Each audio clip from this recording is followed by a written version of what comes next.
Established in 1994 by the government of the Bahamas, Parliamentary Channel 40 broadcasts gavel-to-gavel coverage of the proceedings of both houses of Parliament, providing up-to-date information, including live interviews and historical data on the workings of one of the most important branches of government.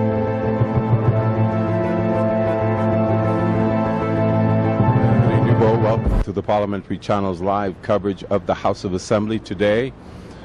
Members are expected to deal with a resolution having to do with the judges' remuneration, something that's been talked about for a while. They also have several other bills they want to get to quickly. Some of them are in committee stages, some are at second reading. One of those bills they will probably deal with is an amendment to the Criminal Procedure Code. We'll see what they're going to do. I want to tell you that we are streaming live at livestream.com/ZNS Bahamas, as I welcome the listeners from Radio 1540, the National Voice, Radio 810 in Grand Bahama, and of course 104.5. When the House last met, a lot of action, a lot of excitement. The member for Kalani, Dr. Hubert Minnis, ended up being named by the Speaker, suspended for 2 sittings, which means he will not be here today. Most of the members of his team, except for the member for South Abaco, decided to sit out with him, so they won't be here. The member for South Abaco is upstairs. I saw him a few moments ago.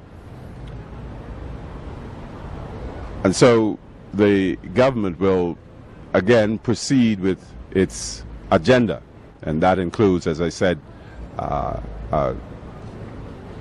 resolution dealing with the Judges' Remuneration and Pensions Act.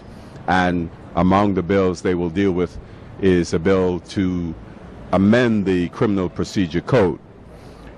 Last week, amidst all of that, the Prime Minister wrapped up the debate on stem cell research and therapy.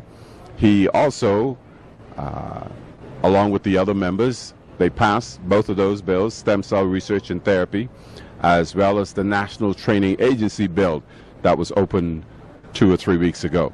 Both of those bills were passed when the House met last Wednesday.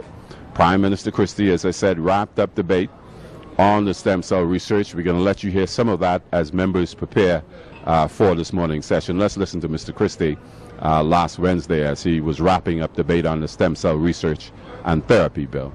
Bethel was appointed to the cabinet by this Prime Minister. He served with some colleagues here in my government. And ministers do not unilaterally close down clinics. They do so in furtherance of the decision of the government of the Bahamas at the time to do the right thing with respect to the reputation of this country.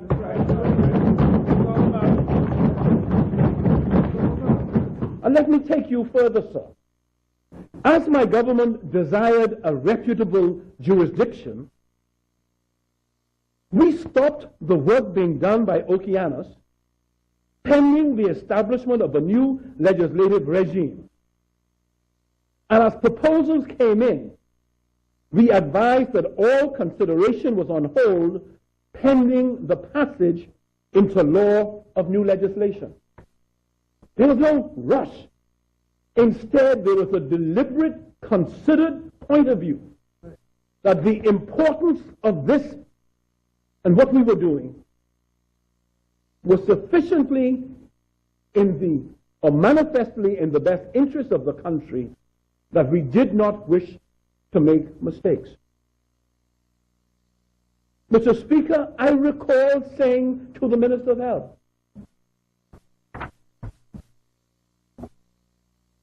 that let us appoint a task force.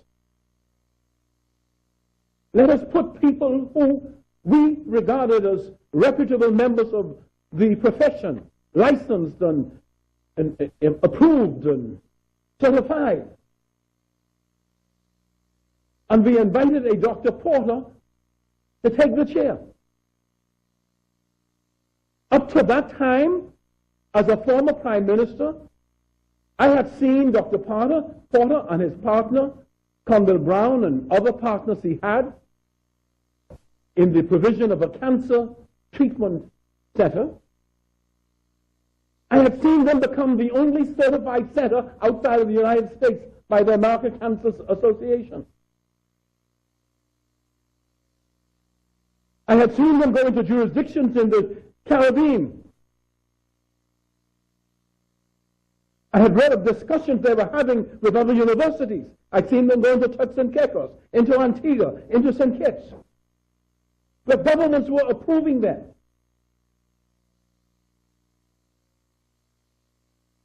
The leader of the opposition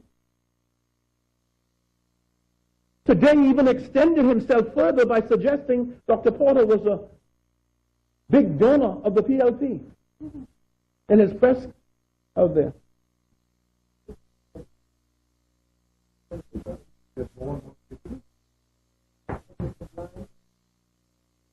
And I don't know, Mr. Speaker, who he gave money to. But let me just say this. We saw him at the time as a professional who had headed up McGill University Medical School, who was a member of the Privy Council appointed by the Prime Minister of Canada to be chairman of the National Security Commission of Canada. That's what we saw him as, all for the record.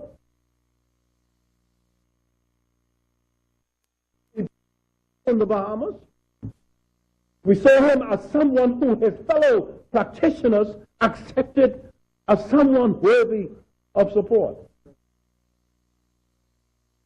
This government, we do not, Mr. Speaker, knowingly make the wrong decisions. That's not our intention. And I want to be able to tell people at this table that when the issue came up, I reminded my colleagues that I served as a minister of health before. Yes. I reminded them of a time in the Bahamas when body bags were leaving the Bahamas because people were coming here looking for a last chance to be helped. That people were exploiting them. This Prime Minister, this former Minister of Health, had that experience, and he shared that experience with his colleagues around the cabinet table, saying no matter what the cost and what kind of trouble we put investors to, our new government must do it right. We will not proceed any further until we put in place rules and regulations that will govern the use of stem cell research and stem cell therapy in the Bahamas.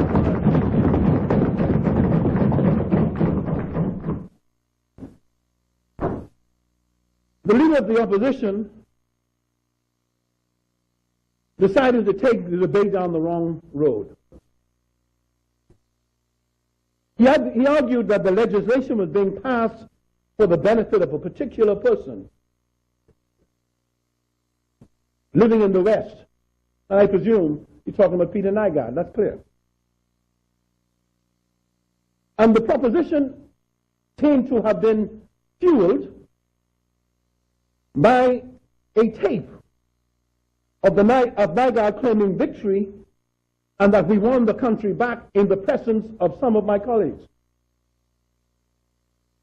I believe, Mr. Speaker, I verily believe that the fact that I was not present on that occasion and therefore not on the tape caused them to make a decision to involve me because you got to get the head. And that this whole affair was because I was not present, I was not there, and they needed to get me. Proposition number one that I want to put here. Mr. Speaker, I have the privilege, I've had the privilege of inviting all of these new young men and young women into public life. I've had the privilege of interviewing them and speaking to them about their future. And I have done so as someone who has spent, next year will make 40 years in public life. 2 years as a senator and the rest as a member of this House. And I've spoken to them about the extraordinary circumstance of the Bahamas, where, as the member for Golden Gate said, there's a double standard. Even the Tribune acknowledged. Yes, Mr. Christie talks about one standard for the other. We have to acknowledge that we have to watch the PLP more than we watch the F&M. Yes, the Tribune and editorial. Yeah. And who was watching them for the last 5 years? Yeah. I make this point, sir, to say this, When he took the $10,000 that I have been around long enough to be able to say to my colleagues, we cannot afford to be distracted. Yeah.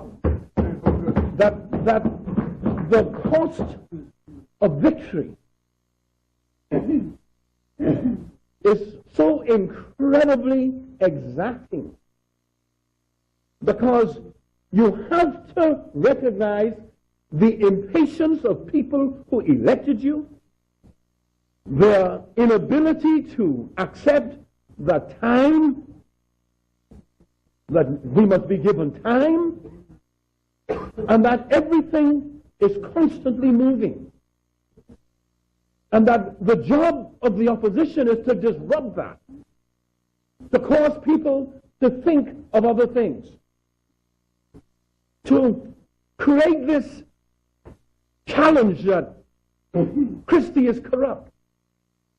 Christie ordered the police to prosecute Cole Smith and Freddie Smith. Call me Perry. But I walked into my cabinet and told my colleagues that I resented the fact that a former colleague of mine was charged and no one told me. But yet, I was being placed in a position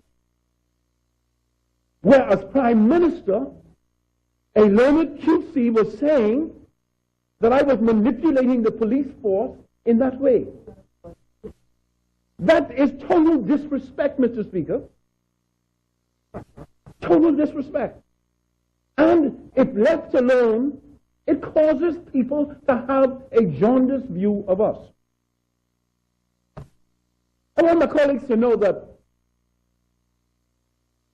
in 1992, when the PLP lost, I inherited the office of the person who became Prime Minister. He couldn't clean his office up good enough.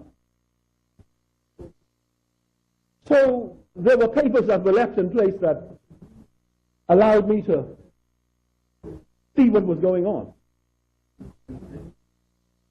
Mr. Speaker, I know who the people are in Lightfoot Key who raises the money for the FM. I know the people who cause there to be a jaundiced view, a bad view of the PLP. I know who they are. I know who they are. I know who they go to. I know who gives money to them.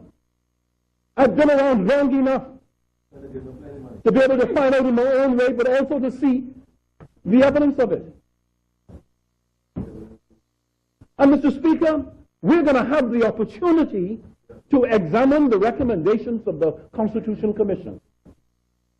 And we're going to have the opportunity to determine for ourselves what kind of Bahamas we want and what recommendations we will accept. But until such time, Mr. Speaker, political donations are lawful. And as I will show you, sir, Peter Margard's history in the Bahamas began with a reference from Sir David Knowles and Mr. Peter Johnstone. When the law firm of Higgs and Johnson was acting for him, they recommended him for permanent residence. No, Peter Johnstone, Jeffrey was the lawyer. But they recommended him as one with great means, and he was there in the UVP orbit. And I will come back to it, Mr. Speaker, because it's important to let you know that whilst he was in the UVP orbit, all was well.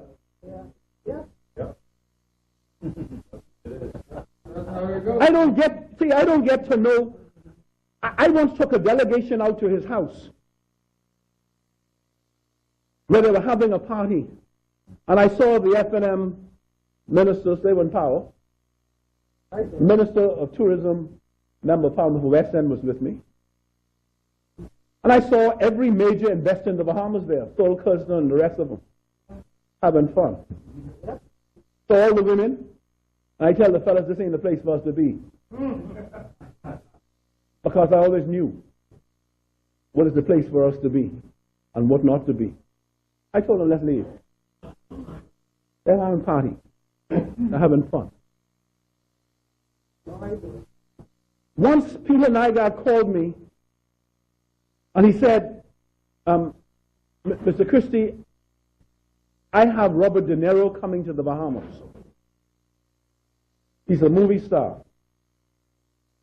I would like you to meet him for me because it is difficult for me to come and I want him to know he's accepted in the Bahamas. Robert De Niro. I didn't go by myself. I called young Gray Davis, the Member of Parliament for Cat Island. I said, come go with me, please, because we're going to meet Robert De Niro. I always wanted to be Prime Minister, and I was always mindful of the snares and the traps that you could get caught up into. Very cautious. People, I'm always like that. I went out there when the F&M fellas were really enjoying themselves, and I had to stand on the porch. And I remember telling Debbie Bartlett, I don't know if she remembers, Mr. Speaker, do not let me yield to temptation. If you see me yielding, hold my hands. I once said that to her, right out there. And I left. But I do that, Mr. Speaker, with investors over the years. So let me tell you how it began. The Lyndon Findling turned to me in 1991 and said, Terry, you have been arguing for a long time that we should get to know investors. He said, I want you to meet with certain investors. One is a lawyer, Jeff Johnson is the lawyer, the next one, Peter Graham, is the lawyer. I want you to meet with them and talk with them. That's how I met Peter Nygaard. That's why I speak so authoritatively. I don't think he could ever say to you, I have asked him to donate to my political campaign. But when he does, I'm pleased because it's lawful.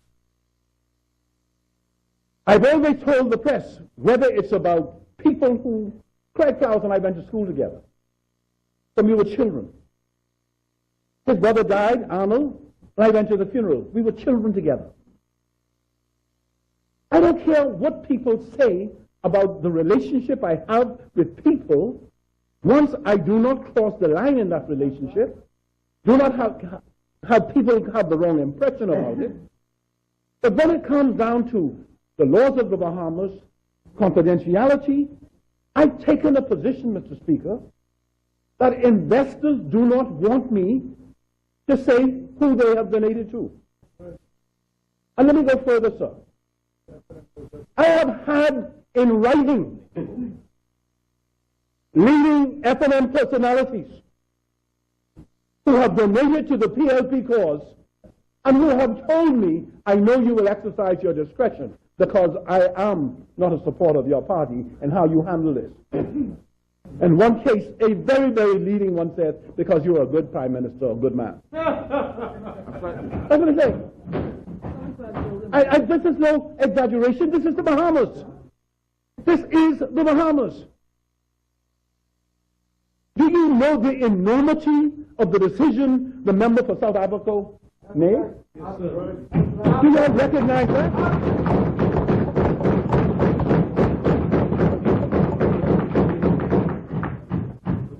He speaks in a debate and says he is for stem cells. He knows, Mr. Speaker, that one of the significant areas of research will be the cardiologist. And he is a heart patient. He knows that all of these applications have leading cardiologists, professors from leading universities, Mr. Speaker, and he knows the significance of it. That's why he supported it. And he's at a stage of his life where he cannot face the contradiction of saying yes and then being asked to say no. Right.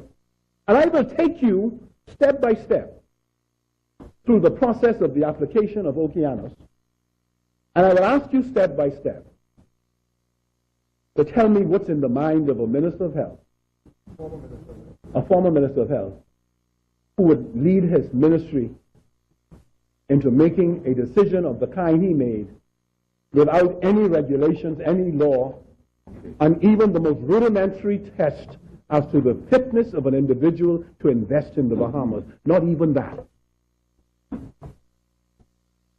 And I'm going to ask you, what do you think the consideration was for that kind of approval? Since he's talking about me, I'm going to ask you,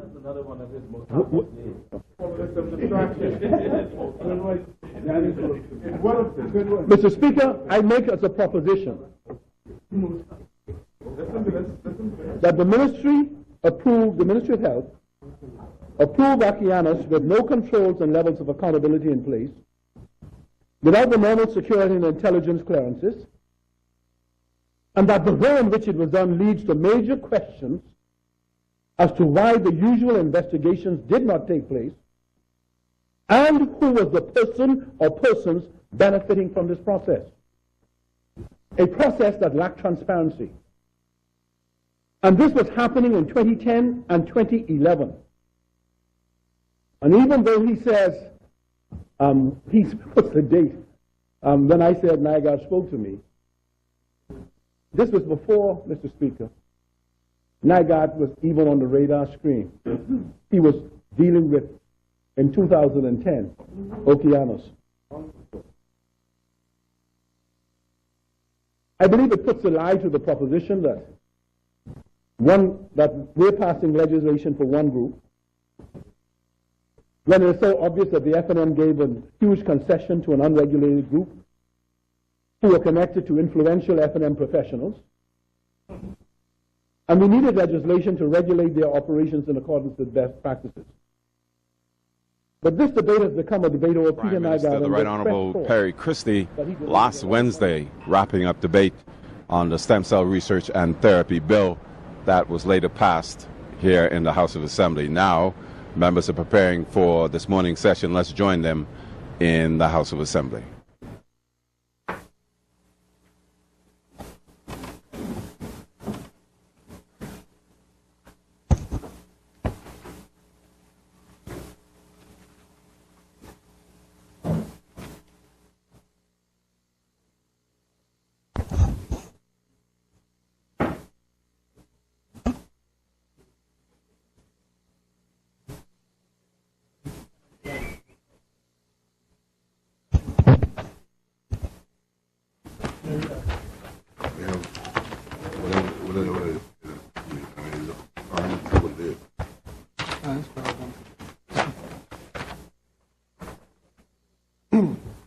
Christie, Davis, Dr. Nordage, Wilstrom, Mitchell, Gray, Hannah Martin, Griffin, S. Gibson, R. Pinder, Fitzgerald, Dr. Darville, Dr. Gomez, K. Dorset, Dr. Johnson, Halkidis, H. Strawn, D. Gomez, K. Roll, Dr. Minnis, D. Smith, C. Hamilton, R. Wells, A. Morse, M. Grant, Dr. Turner, P. L. Miller, P. Turnquest, Dr. Rollins, R. Lightburn, P. Forbes, A. Forbes, H. Chipman, G. Morse, T. Neely, Curry.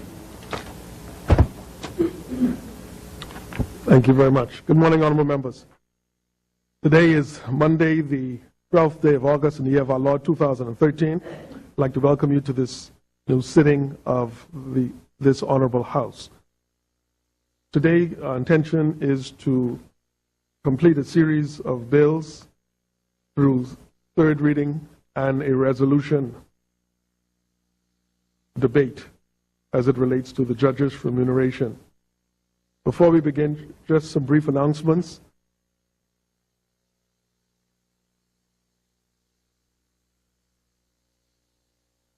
This House is saddened to learn of the recent passing of Raleigh Butler, age 81, the eldest son of the late Milo Butler, a former Governor General, a trailblazer and patriarch in our country, an outstanding businessman and the father of the member for Long Island. Several children, Clarice, Denise, Valerie, Raleigh, Claudette, the Member of Parliament, Loretta, and Craig, and many other well-wishers. We pray God's blessings upon their family, and we extend condolences on behalf of my family and this House in their honor, in his honor. Secondly, by way of announcement, the funeral for the late Lottie Tynes, mother of our Chief Clerk, Maurice Tynes, will be funeralized this Friday, the 16th, at 10 a.m. at St. Anne's Anglican Church, Fox Hill. The family is asking that in lieu of flowers, that donations be forwarded to the Bahamas Red Cross in her memory. And may you continue to keep the family in your prayers during this time of bereavement. Now to the business at hand. Introduction and swearing in of new members. Laying of documents by ministers. The chair recognizes the honorable member for Southern Shores. Good morning, Mr. Speaker. I beg leave to introduce and have read for the first time following a bill for an act. Laying of documents. No.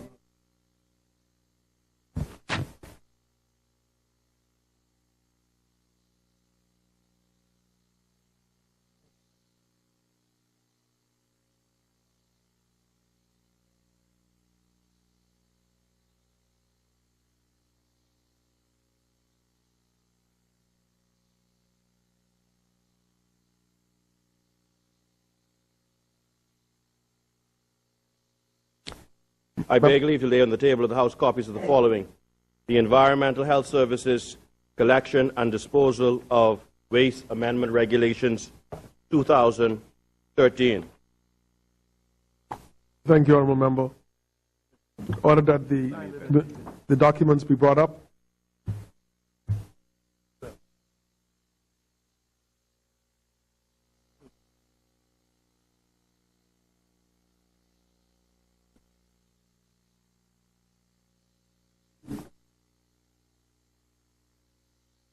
Order that the documents do lie on the table. Further laying of documents by ministers. The chair recognizes the honorable member for Bain and Grandstown. Mike. I beg leave to lay the following documents on behalf of the Minister of State in the Ministry of Finance. The Excise Stamp Tobacco Products Control Act 2013, Appointed Day Notice 2013.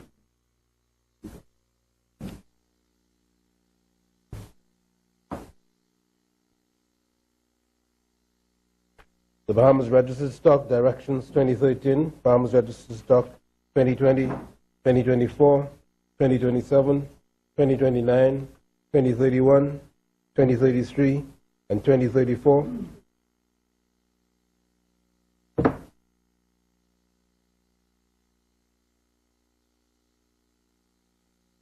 And the Central Bank of the Bahamas Annual Report and Statement accounts for the year ended 31st December 2012.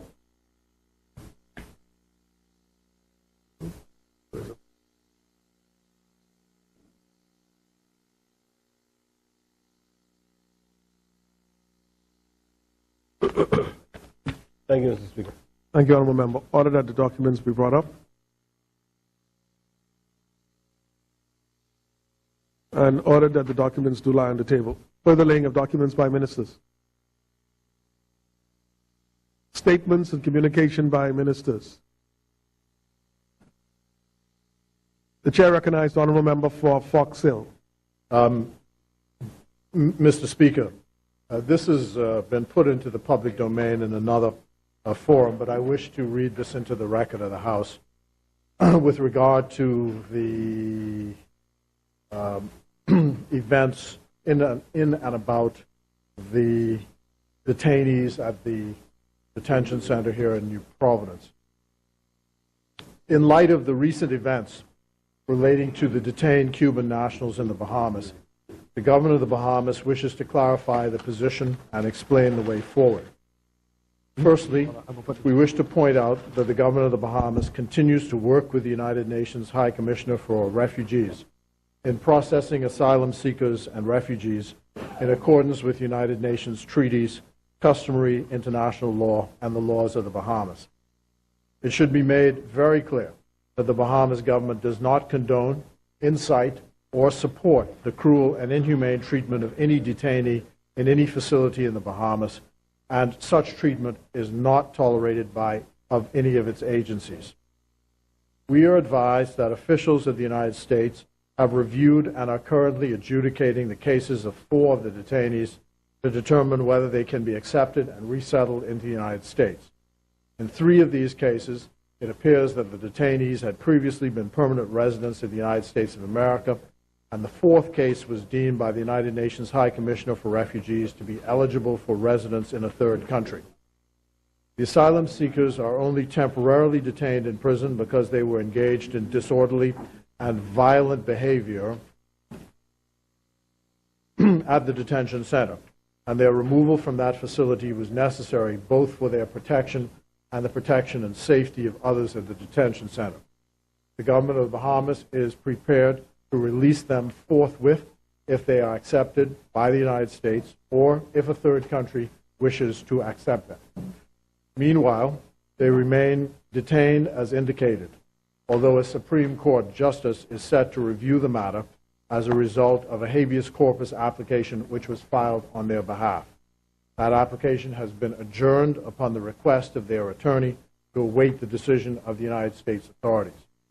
The government is engaged in active discussions with the United States government on the issues relating to this matter. It is also engaged with the government of the Republic of Cuba on this specific issue and migration issues generally, and high-level talks are due to take place with that government shortly. Discussions are also being held with legislators at the federal level in the United States, as well as the state and local levels in Florida, which embraces civic and community leaders. It is hoped that this dialogue can help to expedite the acceptance by the U.S. of these persons or facilitate their relocation to a third country. Investigations continue into the allegations made by the protesters and the detainees, and the government proposes that, moving forward, the preliminary investigations which have been commenced will be augmented by a formal investigation headed by a former justice of the Court of Appeal and a senior member of the religious fraternity. We expect that this review will commence shortly and that a report will be made to us as soon as possible. We will review the report and act accordingly and take any punitive or disciplinary action as deemed necessary. The government has also agreed to the visit to the detention center of a senior U.S. official, Mr. Simon Henshaw, Principal Deputy Assistant Secretary of State for Population, Refugees, and Migration. The public will be kept informed of developments in this matter. I only wish to add that which I said before. The protests in Miami are misdirected. They are defaming the country. We must be unflinching in the face of their evil winds, and I pledge to continue to defend the Bahamas and our reputation, and I condemn the slander of our country. Also, the Bahamas government makes agreements with countries and not with protesters. Thank you. Thank you, honourable member.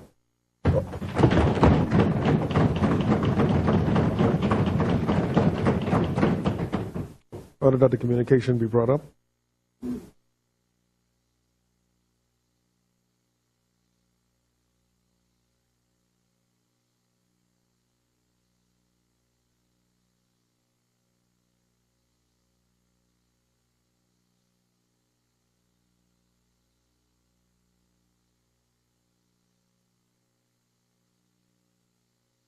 Order that the communication do lie on the table. Further statements and communication by ministers. The chair recognizes the honourable member for Elizabeth. Thank you, Mr. Speaker. With your leave, I have two brief communications. The government of the Bahamas has agreed that the Bahamas shall achieve compliance under the United States Foreign Accounts Tax Compliance Act, better known as FATCA, by negotiating and entering into a Model I intergovernmental agreement with the United States Department of Treasury. The government of the Bahamas has also agreed to the establishment of an interministerial committee on FATCA under the leadership of the Ministry of Financial Services, be established with the following mandate. One, to prepare an implementation strategy for FATCA, inclusive of a draft FATCA agreement. Secondly, to prepare and issue a request for proposal for the development and implementation of a FATCA reporting system. Third, to oversee all aspects of the implementation of the Bahamas FATCA compliance. And fourth, to oversee the necessary legislative reforms. FATCA was signed into United States law in 2010 through the U.S. Hiring, Incentives, and Restore Employment Act. FATCA came into force on the 1st of January 2013 and has the effect of imposing new reporting requirements on financial institutions throughout the world to United States Internal Revenue Service with respect to certain information on U.S. persons and requires non-U.S. entities to provide specific attestations about U.S. owners. Financial institutions that do not comply with FATCA requirements face a 30% withholding tax on all of their U.S. payments and will be deemed non-participating foreign financial institutions. FATCA has far-reaching implications on financial institutions throughout the world and will require significant expense for training for financial institutions. FATCA compliance can be achieved by two ways. The first, by FFIs, the financial institutions, entering into agreements individually with the IRS. Alternatively, where the country's laws prohibit financial institutions from entering into such agreements, the government of that country may enter into an intergovernmental agreement with the United States. There are two models. Under a Model I intergovernmental agreement, the government enters into an agreement with the United States, whereby competent authority, in our instance, the Ministry of Finance, would be responsible for directing its financial institutions to comply with the relevant information. The government would then be responsible for collecting the data electronically from the financial institutions, and the competent authority would be obligated to report the data to the Internal Revenue Service annually. Model I includes reciprocal and non-reciprocal versions. In the reciprocal version of the agreement, the United States undertakes to provide equivalent information to the partner jurisdiction of the particular country and have accounts in the United States. In the non-reciprocal version of the agreement, the information flow is one way, in this instance from the Bahamas to the United States. The Ministry of Financial Services initiated its education and private sector consultation programs on FATCA in September of 2012. In January 2013, the Ministry launched its FATCA strategy document, which provided a roadmap to achieving compliance. The strategy provided an outline of the key issues and definitions related to FATCA. To ensure that the views of the industry were included in the work of the Ministry with respect to FATCA, the strategy also called for installation of a small advisory group. The advisory group included representatives from the private sector, the Attorney General's Office, the Ministry of Finance, and the financial services regulators. On March 1st, 2013, I led a delegation to Washington, D.C. to meet with the United States Department of Treasury and the Internal Revenue Service to commence discussions. I provided the U.S. officials with a brief overview of our 10-year experience between the two countries with respect to information exchange. It was noted the Bahamas is committed to honoring its treaty obligations. In the initial meeting, I expressed an interest in exploring an IGA with the United States and outlined the Bahamas' key concerns with respect to FATCA. Namely, the registration and FFI agreement required for trusts managed by professional trustees were extremely onerous and created a trust register of all non-U.S. trusts. The extent of interaction contemplated between the IRS and the Bahamian financial firms under Model II, including the information which be requested and possibility of audits by the IRS. And thirdly, the process for appropriately accommodating legal challenges and jurisdictional matters. The possibility of a combined Model I and Model II approach was brought up given the international nature of the Bahamas financial services sector. And lastly, we brought up the need for a FATCA workshop in the Bahamas in April 2013. Notwithstanding the U.S. government's sequester, and as a result of a sustained effort by both my ministry and the U.S. Treasury, plans were finalized for the Bahamas to host the first regional conference on FATCA, facilitated by the United States Treasury and Internal Revenue Service. The meeting attracted over 300 professionals, including government, private sector officials from at least 10 Caribbean countries. In addition to the open sessions of the meeting, the ministry had arranged for a closed-door session with regional government officials and private consultations with the 10 governments. The Bahamas met privately with the U.S. officials before the conference, and in that meeting, the ministry forcefully articulated advanced Bahamas concerns with requirements that all trusts that managed by professional trustees be required to register. On the 9th day of April, the day following the meeting mentioned above, the U.S. Treasury updated its exemptions in its annexes of both model IGA agreements to include an exemption for trustee-sponsored trusts, such that the trust with a professional trustee would be exempt from the registration and FFI agreement requirements, where due diligence and reporting are carried out by the professional trustee. The significance of this amendment for the Bahamas trust industry cannot be overstated.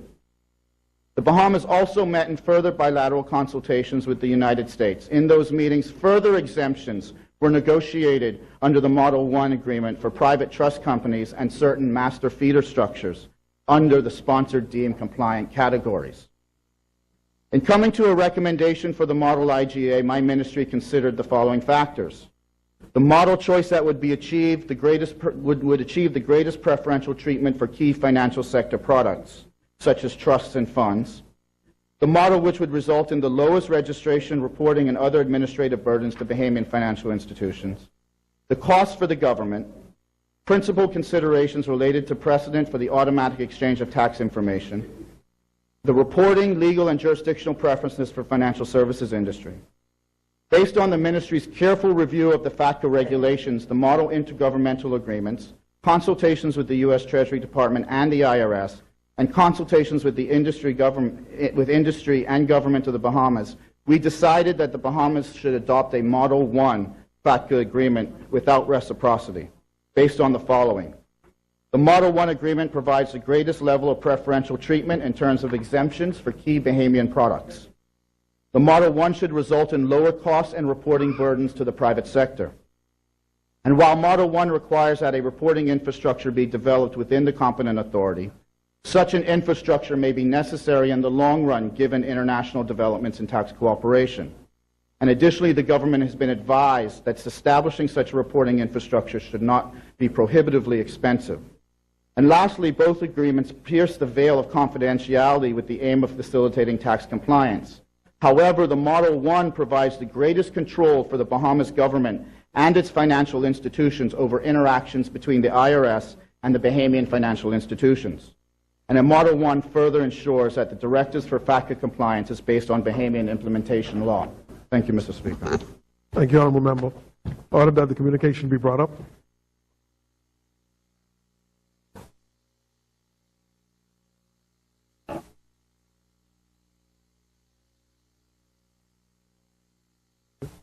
Order that communications do lie on the table. Further statements and communication by Minister. The Chair recognizes Honourable Member for Elizabeth. Thank you, Mr. Speaker.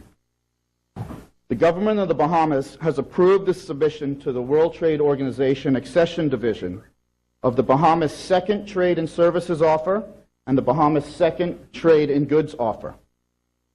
In May 2001, the Bahamas made application to accede to the World Trade Organization. The accession process from the international perspective is twofold.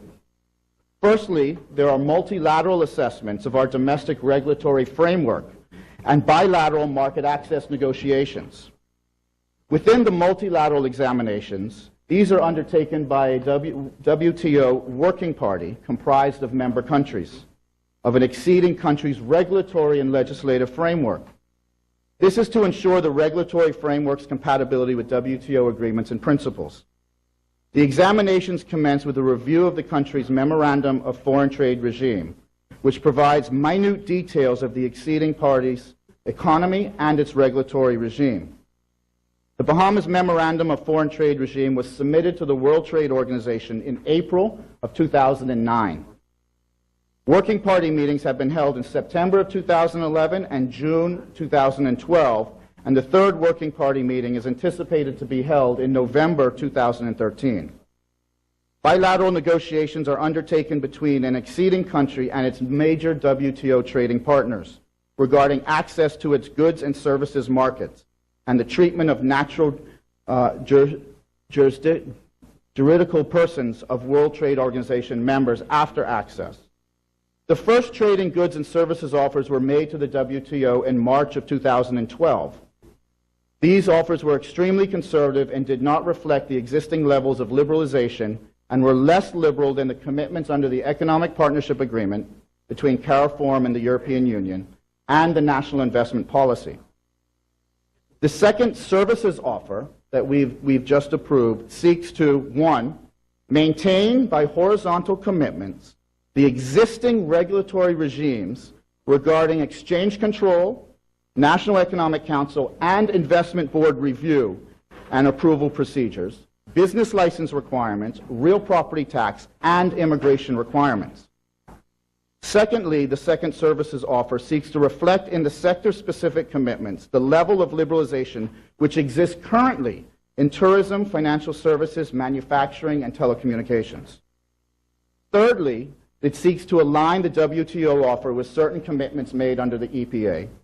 And fourthly, address the request for market access by our international trading partners while preserving the positions in the national investment policy of the government of the Bahamas. The second services offer was informed by private sector consultations undertaken by the Ministry of Financial Services with approximately 25 services sectors. These include advertising and market research, marina services, insurance, commercial banking, private banking, architecture, accountants, engineers, real estate professionals, computer sales, wholesale manufacturing, construction, telecommunications, medical practitioners, veterinarians, maritime professionals, restaurants, educational providers, environmental sciences, tourism service providers, and legal service providers. The second goods offer provides for an average peak tariff of approximately 15%, a reduction from 55%. Protective tariffs were maintained in response to sensitivities related to local production and associated job creation measures. Protective tariffs were retained on agriculture and non-agriculture goods produced in the Bahamas, and the recommended rates were informed by submissions made from the Ministry of Agriculture, dialogue with agro-business participants, and consultations and written submissions from light manufacturers. Submitting revised trade and services and goods offers advances the WTO accession negotiation process. And from the tenor of the negotiations to date, based upon trends, the Ministry of Financial Services is cognizant that demands for greater liberalization in both trade and services and goods will be made following the next round of consultations. To determine the breaking threshold for which liberalization might take place, the government has agreed to issue a consultancy that will accomplish the following. First, to determine which sectors of the Bahamian economy are vulnerable in the context of WTO accession. Second, to review our economic framework and provide recommendations on internal reforms required to ensure that Bahamian businesses are prepared to take advantage of opportunities in trade liberalization. And thirdly, to identify in specific terms those sectors of the economy which stand to benefit from trade liberalization and seek to quantify those potential opportunities. The consultancy will include an international firm with expertise in WTO accessions, supported by the College of the Bahamas Economics Department. The cost of the consultancy will be funded from the Trade Sector Support Loan obtained from the Inter-American Development Bank, which provides provision for trade-related consultancies. In our Charter for Governance, we made the following commitment to the Bahamian people. The PLP will ensure that the Bahamian people are made aware of the terms and full implication of various trade agreements undertaken by the Bahamian government. This would extend to a deliberate and sustained plan to integrate these agreements into everyday business activity in the Bahamas. The Ministry of Financial Services has conducted many public consultations and public awareness events and symposiums throughout Nassau, Freeport, and the Family Islands related to WTO accession and trade. We have committed to further the public awareness program.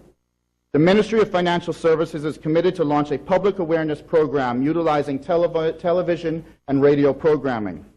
The government intends to work with ZNS to guarantee coverage in a routine programming segment on WTO and related reforms.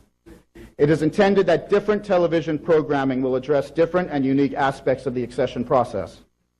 Community segments that seek to identify issues and concerns and opportunities and have senior political and community leadership address identified concerns will be conducted. And thirdly, roundtable discussions broadcasted that include experts and community personalities that discuss particular matters will be held. The government of the Bahamas is committed to advancing the country in the best interests of Bahamians in a deliberate and an informed manner. Thank you, Mr. Speaker. Thank you, Honourable Member. Order that the communication be brought up.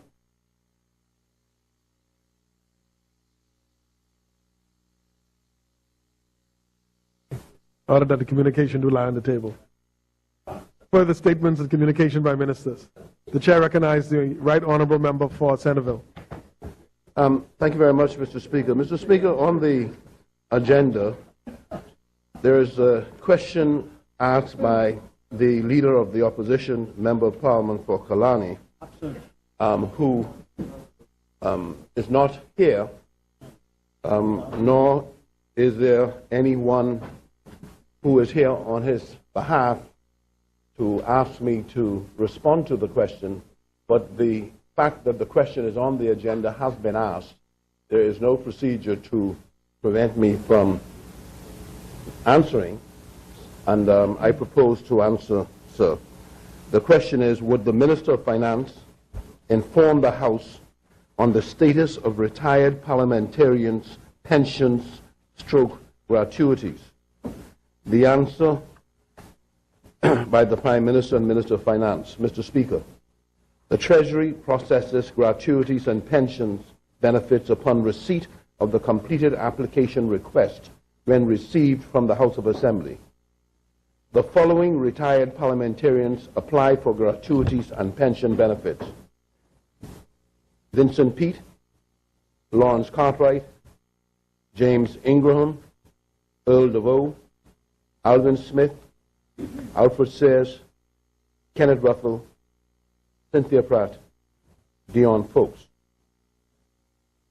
2. Would the minister say if these retired parliamentarians have been paid? Answer. Mr. Speaker, the named parliamentarians are being paid their gratuities and pension benefits. The former Prime Minister received pension benefits commencing May 2002. These benefits were not paid during the period May 2007 to 7th of May 2012, once he resumed the office of Prime Minister. As of the 8th of May 2012 to August 2012, he was paid the difference between the House of Assembly salary and his pension in accordance with the Prime Minister's Pension Amendment Act 2007. As of the 1st of September 2012, his full pension is being paid. 3. If not, will the minister indicate what is the delay in paying these retired members and say when they will be paid? The answer is as indicated above. Very well. Thank you, right honourable member. Order that the communication, the answers be brought up.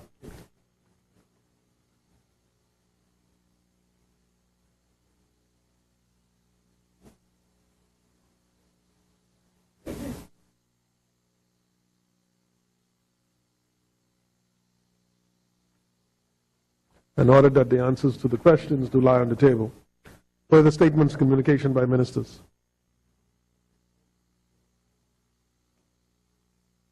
Further statements and communication by ministers. Further communication by ministers. Very well, thank you. Communications by the clerk.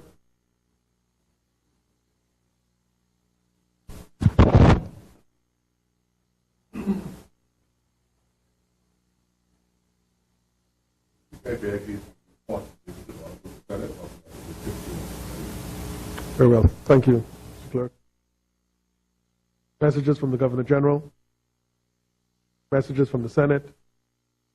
motion of leave of absence, leave to resign, seat and new writs, presentation of petitions, presentation of reports of committees, adoption of reports of committees, first reading of bills. Chair recognizes the honorable member for Southern Shores. Mr. Speaker, I beg leave to introduce and have read for the first time the following: a bill for an act to amend the Forestry Act.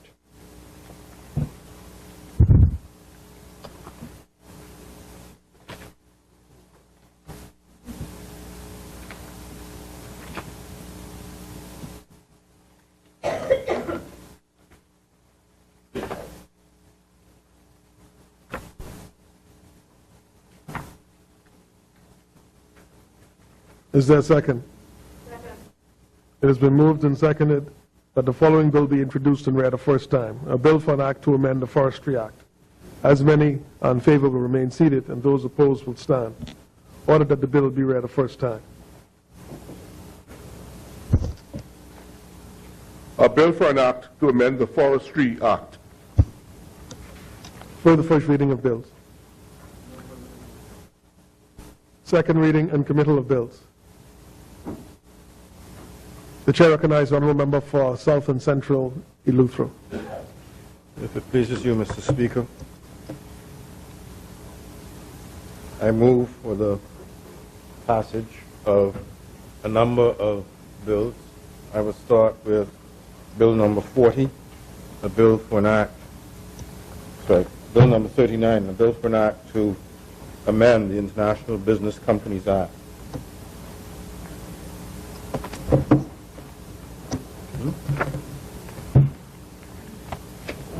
Mr. Speaker,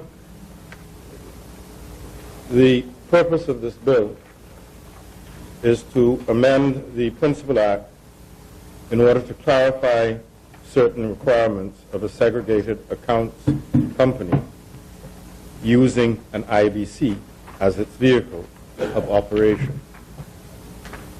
Clause 1 of the bill empowers the minister to appoint a date to bring it into force when enacted. Clause 2 defines and clarifies key terms used in the bill. Clause 3 amends Section 12 of the Principal Act to require a company with unlimited liability to include at the end of its name the word unlimited. Clause 4 inserts a new Section 12A into the Principal Act, requiring an IBC operating as a segregated accounts company to append at the end of its name the words Segregated Accounts Company, or SAC, in capitals, or capital S, common A, common C. Clause 5 amends Section 13 of the Principal Act to clarify the particulars companies limited by shares are required to include in their respective memoranda of association. Clause 6 inserts a new Section 84A into the Principal Act to allow foreign companies continued under Section 84, which apply for registration as a segregated accounts company, to amend their articles of continuation to change the name of the company in order to comply with the requirements of the new Section 12A. Clause 7 inserts a new Part 10A and a new Sections 175A, 175B, 175C, and 175D into the Principal Act to provide for certain procedural matters. Section 175A allows an IBC to file a request for registration as a segregated accounts company at the same time as it applies for incorporation, continuation, or a change of name. Section 175B mandates that the name of an IBC operating as a segregated accounts company is to be identical with the name of the IBC contained in the Register of Segregated Accounts Companies under the Segregated Accounts Companies Act, and for all certificates issued in respect of the IBC to reflect such identical name. Section 175C further mandates that a certificate of incorporation, continuation, or good standing issued in respect of an IBC, which is a segregated accounts company, is to include a statement and date of its registration as a segregated accounts company. Section 175D provides that where an IBC operates as a segregated accounts company, the registrar shall not dissolve the IBC or issue a certificate omitting from its name the segregated accounts company, quote, SAC, or, quote, capital S, common A, common C, designation, unless the registrar has first removed the company from the register of segregated accounts companies kept in accordance with the Segregated Accounts Companies Act. Clause 8 inserts a new section 187A into the Principal Act to provide for the extension of the exemption period under Section 187 for companies incorporated or continued under the Act for an additional period of 20 years. Clause 9 amends the first schedule to the Principal Act to provide for a fixed annual fee of $350 for companies limited solely by shares with no par value. Mr. Speaker, this legislation is important to the offshore financial services industry.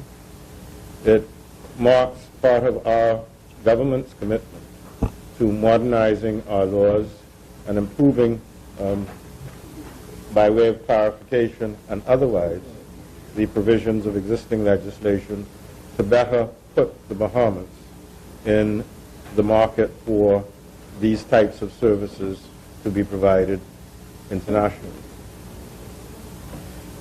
Mr. Speaker, I close by thanking those persons who gave me the opportunity to be here, that is, the voters of Central and South Eleuthera, and I point out that, unlike some, I am here taking seriously my obligation as a Member of Parliament to put on their behalf the interests of our constituency and the interests of this country so that we are a better place, and that is the responsible role of a Member of Parliament.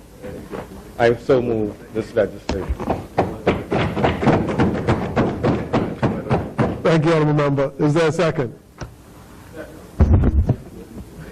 The Chair recognizes the Honourable Member for Elizabeth. Thank you, Mr. Speaker. Mr. Speaker, I rise to second the International Business Company Amendment Bill 2013. And I just want to say just a few brief comments about this amendment. This amendment is demonstrative of the consultation and furtherance between the government of the Bahamas and the financial services private sector. The Segregated Accounts Company is a specialized company, Mr. Speaker, that is designed in particular for the captive insurance market of the Bahamas. A product that we in our Charter for Governance coming into office had espoused that we will reinvigorate and relaunch in the Commonwealth of the Bahamas. And these technical amendments make our legislation that much more competitive and our product that much more better. Mr. Speaker, this is a very timely amendment, given in the last 3 weeks I have had correspondence with senior executives of two of the most significant captive insurance managers, I might say, if not the region, the world, who have traveled to the Bahamas to speak with us in advancing and putting together our strategy for captive insurance. And in that regard, I also have lunch this week, Mr. Speaker, to attract a new captive insurance company, management company, from the Cayman Islands.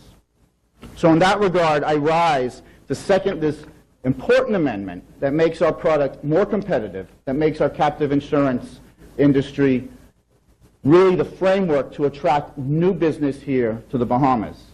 I rise, Mr. Speaker, to second the International Business Companies Amendment Bill 2013. Thank you, Honourable Member. It has been moved and seconded that the following bill be read a second time and committed. A bill for an act to amend the International Business Companies Act As many? The question is that the following bill be read a second time and committed. A bill for an act to amend the International Business Companies Act. As many as are in favor will remain seated, and those opposed will stand. Ordered that the bill be read a second time and committed. A bill for an act to amend the International Business Companies Act. For the second reading of bills. The chair recognizes the honourable member for South and Central Eleuthero. If it pleases you. Microphone. Sorry. If it pleases you, Mr. Speaker, I rise to move the second reading of the Segregated Accounts Companies Amendment Bill, which is attendant to the bill which was just moved and passed at second reading stage. These two bills ought to be read together, and it will become obvious from what I'm about to say that this bill is the twin to the bill which was just dealt with. The purpose of the bill is to amend the Principal Act in order to clarify certain requirements of a segregated accounts company which uses as its vehicle of operation a company to which the IBC Act or the Companies Act applies. Clause 1 of the bill empowers the minister to appoint a date to bring it into force when enacted. Clause 2 amends Section 4 of the Principal Act to provide for the name of a segregated accounts company to include at the end of the words segregated accounts company, quote, SAC in capital letters, or, quote, capital S, common A, common C, close quote. Clause 3 inserts a new Section 6A into the Principal Act to mandate that the registrar shall register a segregated accounts company only if the names of the proposed segregated accounts company and the underlying company vehicle through which it operates are identical. Clause 4 inserts new Sections 8A, 8B, and 8C into the Principal Act to provide for the removal and deregistration from or reinstatement and restoration on the register of a segregated accounts company and a segregated account. Clause 5 amends Section 27 of the Principal Act to provide for a segregated accounts company to specify each segregated account in respect of which it makes an annual fee payment, and for the registrar to maintain a sub-register of the names and number of segregated accounts belonging to a registered segregated accounts company. Clause 6 amends Section 51 of the Principal Act to empower the registrar to refuse to take an action until all prescribed fees for such action by the registrar have been paid. Clause 7 inserts a new Section 52 into the Principal Act to provide penalties for the late payment and non-payment of fees. Clause 8 amends the schedule to the Principal Act to provide for payment of fees for the removal and deregistration from and reinstatement and restoration on the register of a segregated accounts company and a segregated account. As I stated earlier this morning, Mr. Speaker, this bill, like its twin bill, is intended to advance the interests of the Bahamas in the financial services sector. It is important in a number of respects, some of which have been visited by my colleague, the member for Elizabeth, who is, like me, present, and unlike some persons who are irresponsible, not here advancing the interests of their constituency in this place. Mr. Speaker, I so move. Thank you, Honourable Member. Do you have a second? The chair recognizes the Honourable Member for Elizabeth. Thank you, Mr. Speaker. I second the reading of the Segregated Accounts Companies Amendment Bill 2013. Thank you, Honourable Member. Yes, It has been moved and seconded that the following bill be read a second time and committed. A bill for an act to amend the Segregated Accounts Companies Act. As many are in favor will remain seated, and those opposed will stand. Order that the bill be read a second time and committed. A bill for an act to amend the Segregated Accounts Companies Act. For the second reading of bills.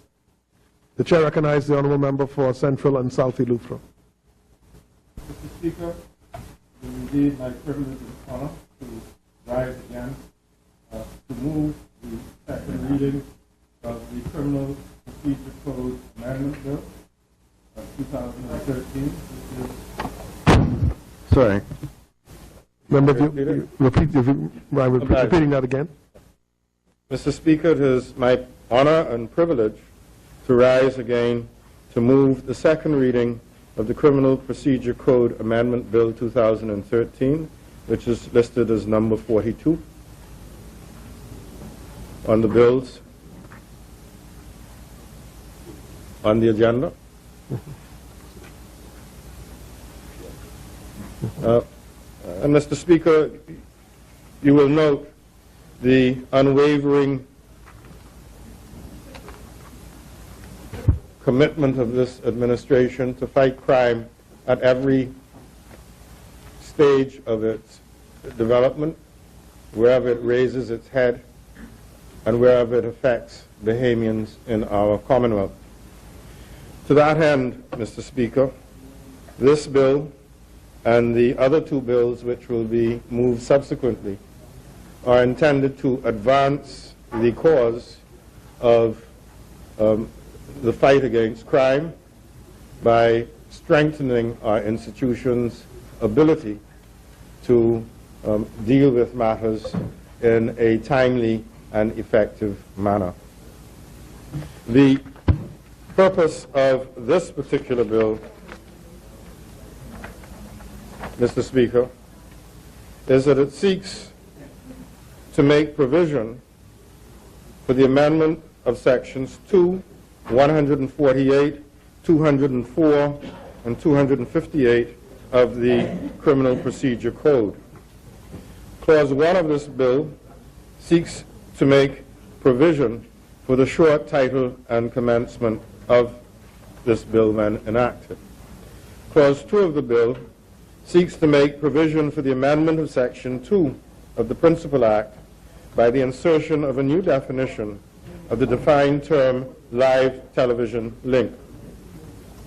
Clause 3 of this bill seeks to make provision for 3 amendments to Section 148 of the Principal Act to provide, namely, 1, the replacement of the words Section 140 and the substitution, therefore, of the words Section 143 in order for this provision to be related to the provision relating to service of a copy of information and notice of trial, and 2, to insert a new subsection 2 in order to provide that an accused person may be tried before the Supreme Court by way of a live link where the judge does not require him to appear in person, and 3, the renumbering of Section 2 as subsection 3. Clause 4 of this bill seeks to make provision for the amendment of subsection 1 of Section 204 of the Principal Act in order to abolish the use of unsworn statements from the dock by an accused person. Clause 5 of this bill seeks to make provision for the amendment of subsection 8 of Section 258 of the Principal Act in order to provide for the insertion of the words in person or by live television link and the deletion of the word against and the substitution, therefore, of the words in respect of. Clearly, Mr. Speaker, this bill is intended to enable the Supreme Court to better utilize technology in the delivery of its service to the public, particularly in the area of criminal justice. It is an important advancement which this government is implementing, and it is unfortunate that members opposite are not here to participate in this most far-reaching attempt to improve our criminal justice system and to enable the authorities to more efficiently prosecute criminals who are afflicting our community. Mr. Speaker, I say this particularly in light of what must now be regarded as the hollow and quite hypocritical calls for joint efforts between them and us in the fight against crime. If they were serious about it, they would be here today to debate this particular bill. I so move. Thank you, Honourable Member. Do we have a seconder?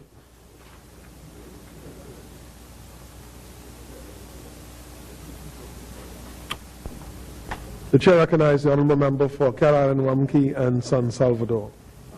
Speaker, I rise to second the mover of this bill, Criminal Procedure Code Amendment Bill, and it is designed to assist in the expeditious hearing of matters, to remove some of the challenges that the administration of justice, particularly in the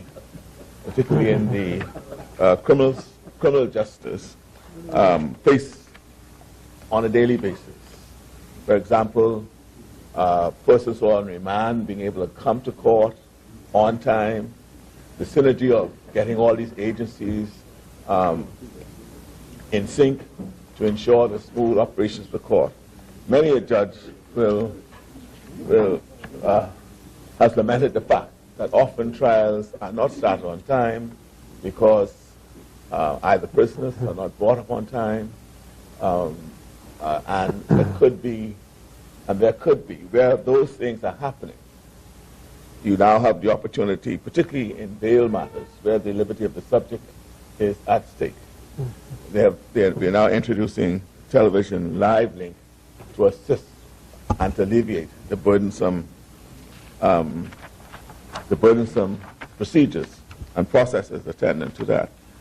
Mr. Speaker, I think a significant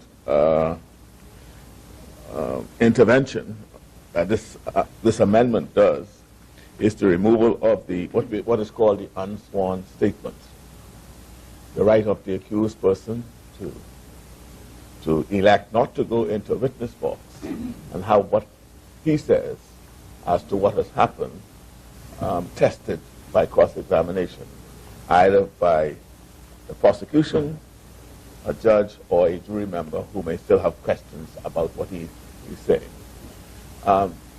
That is a time-honored process, or right, that the accused had for quite some time, I think from Magna Carta.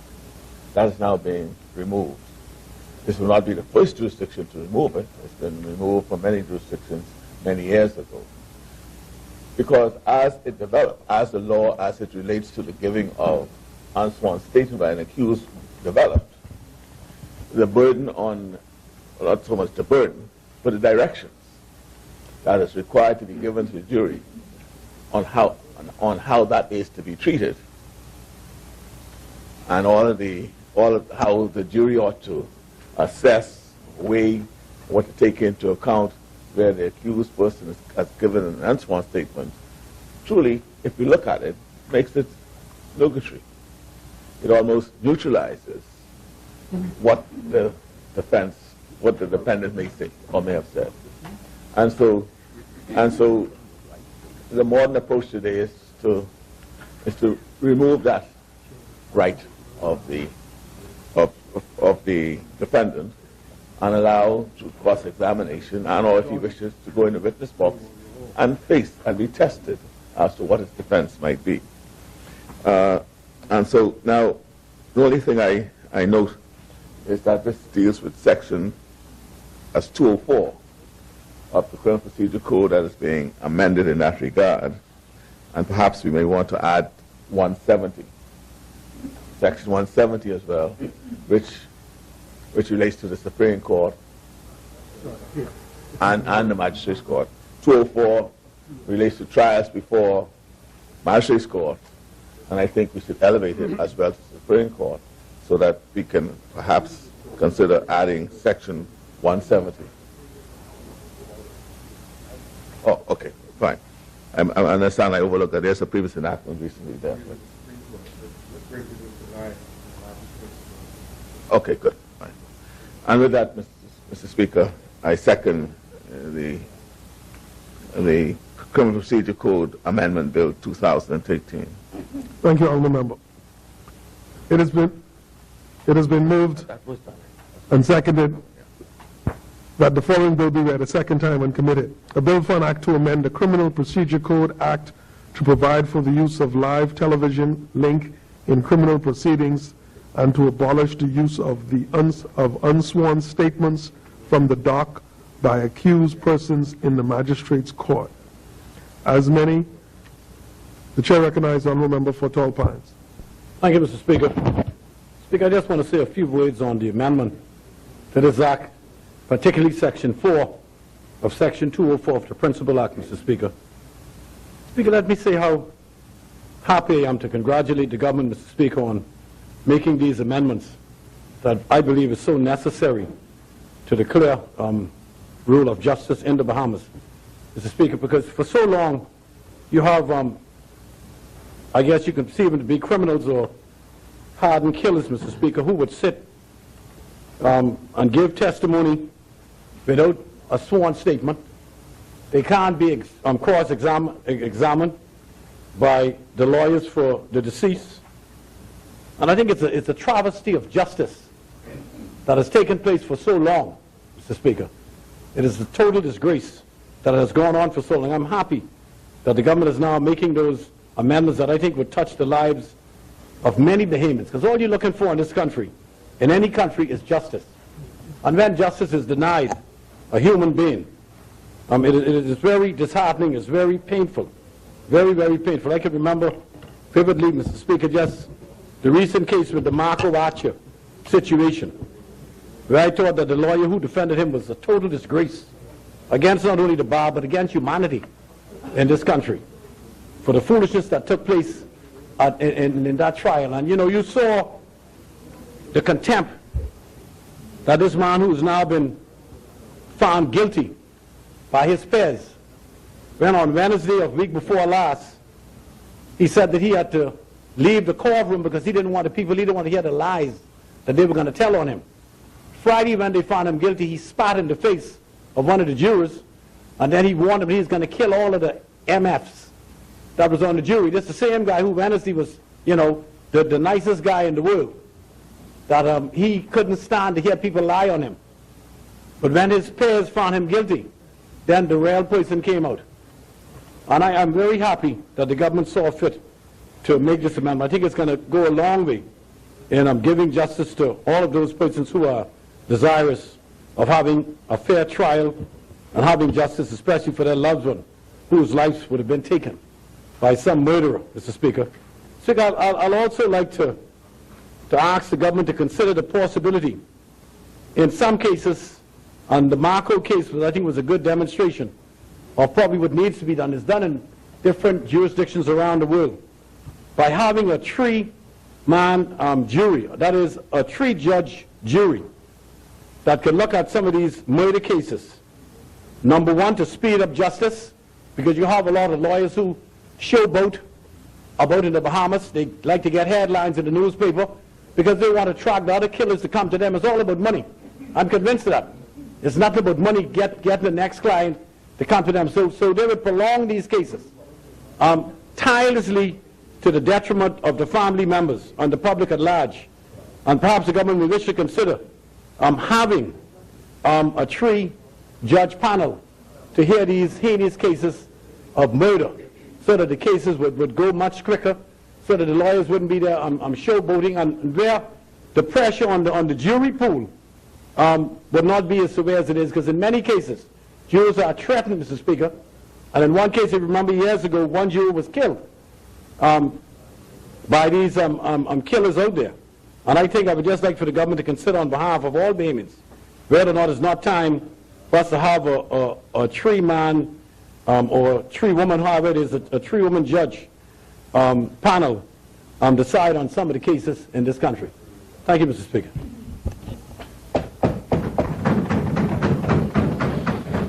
Thank you, Honourable Member. As many, The chair recognizes the honourable member for Golden Gates. Mr. Speaker, it gives me pleasure to be here this place once again, as I continue to represent those persons who would have gone out of their way to vote for me. As you know, becoming a member of Parliament is not easy.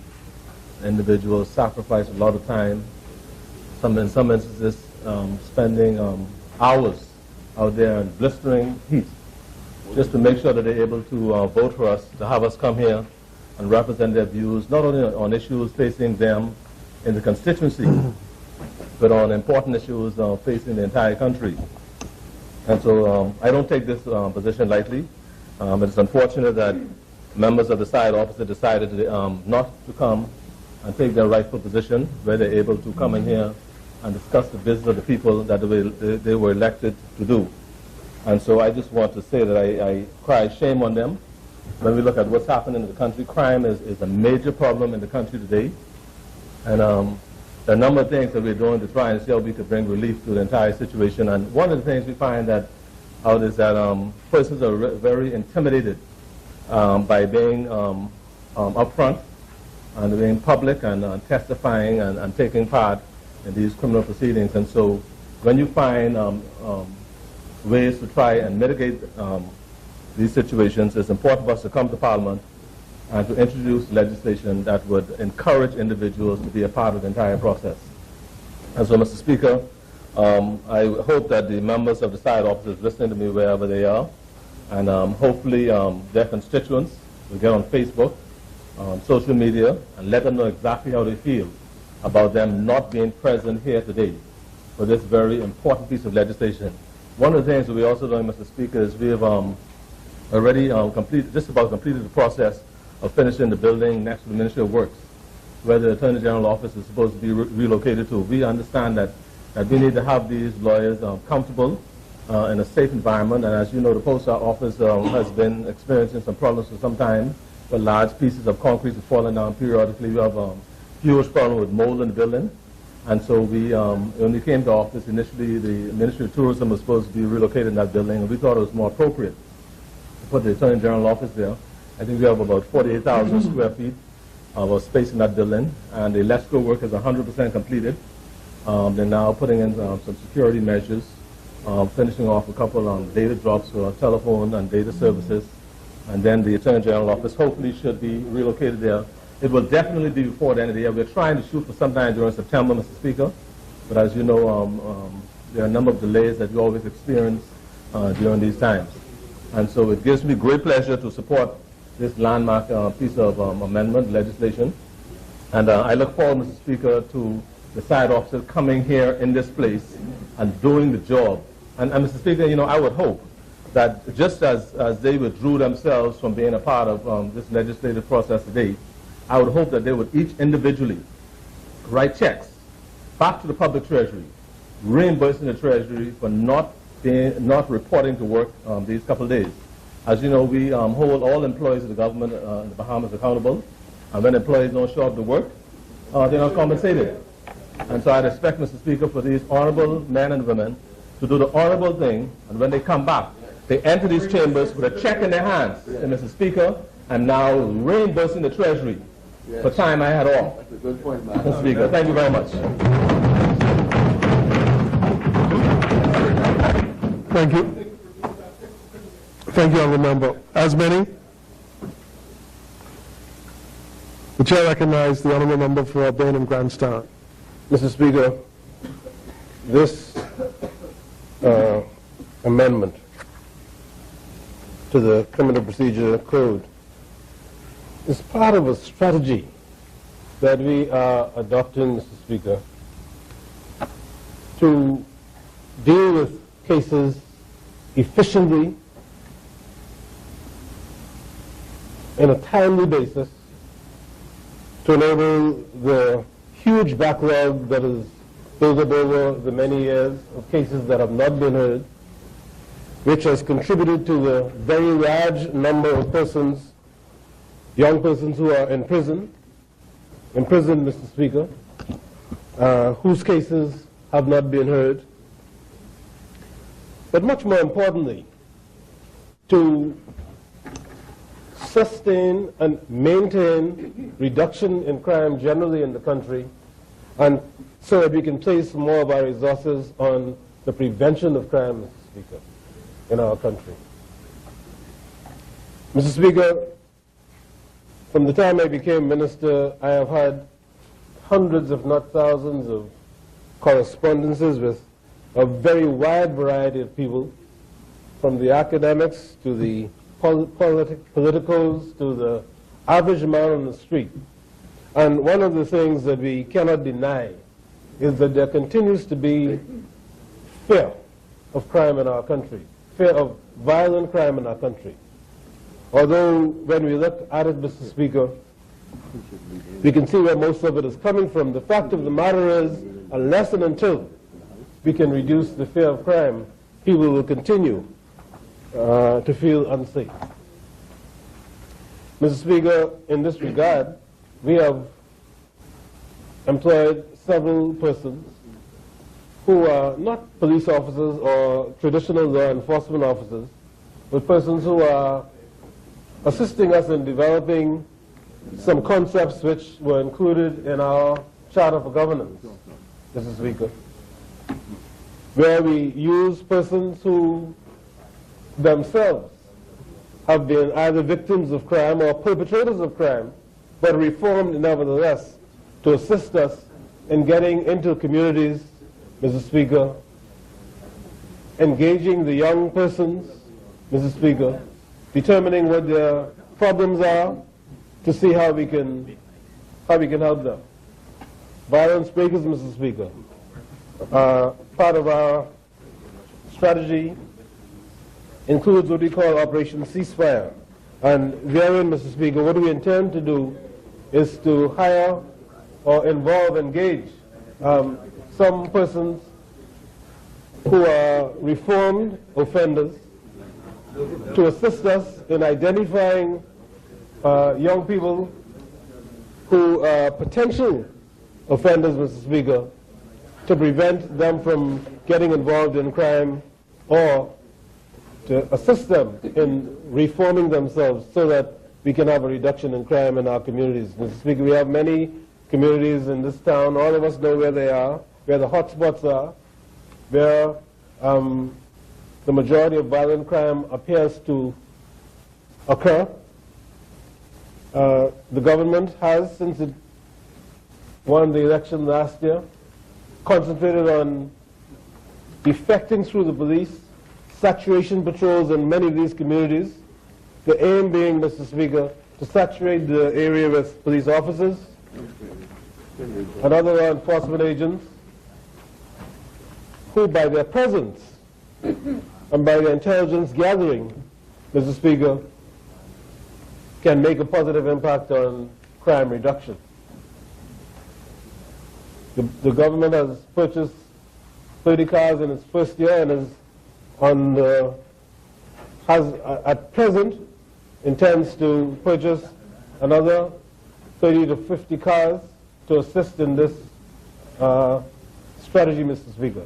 And we are very hopeful that the saturation patrols will pay a great benefit as time goes by. We are seeking to identify mentors, Mr. Speaker.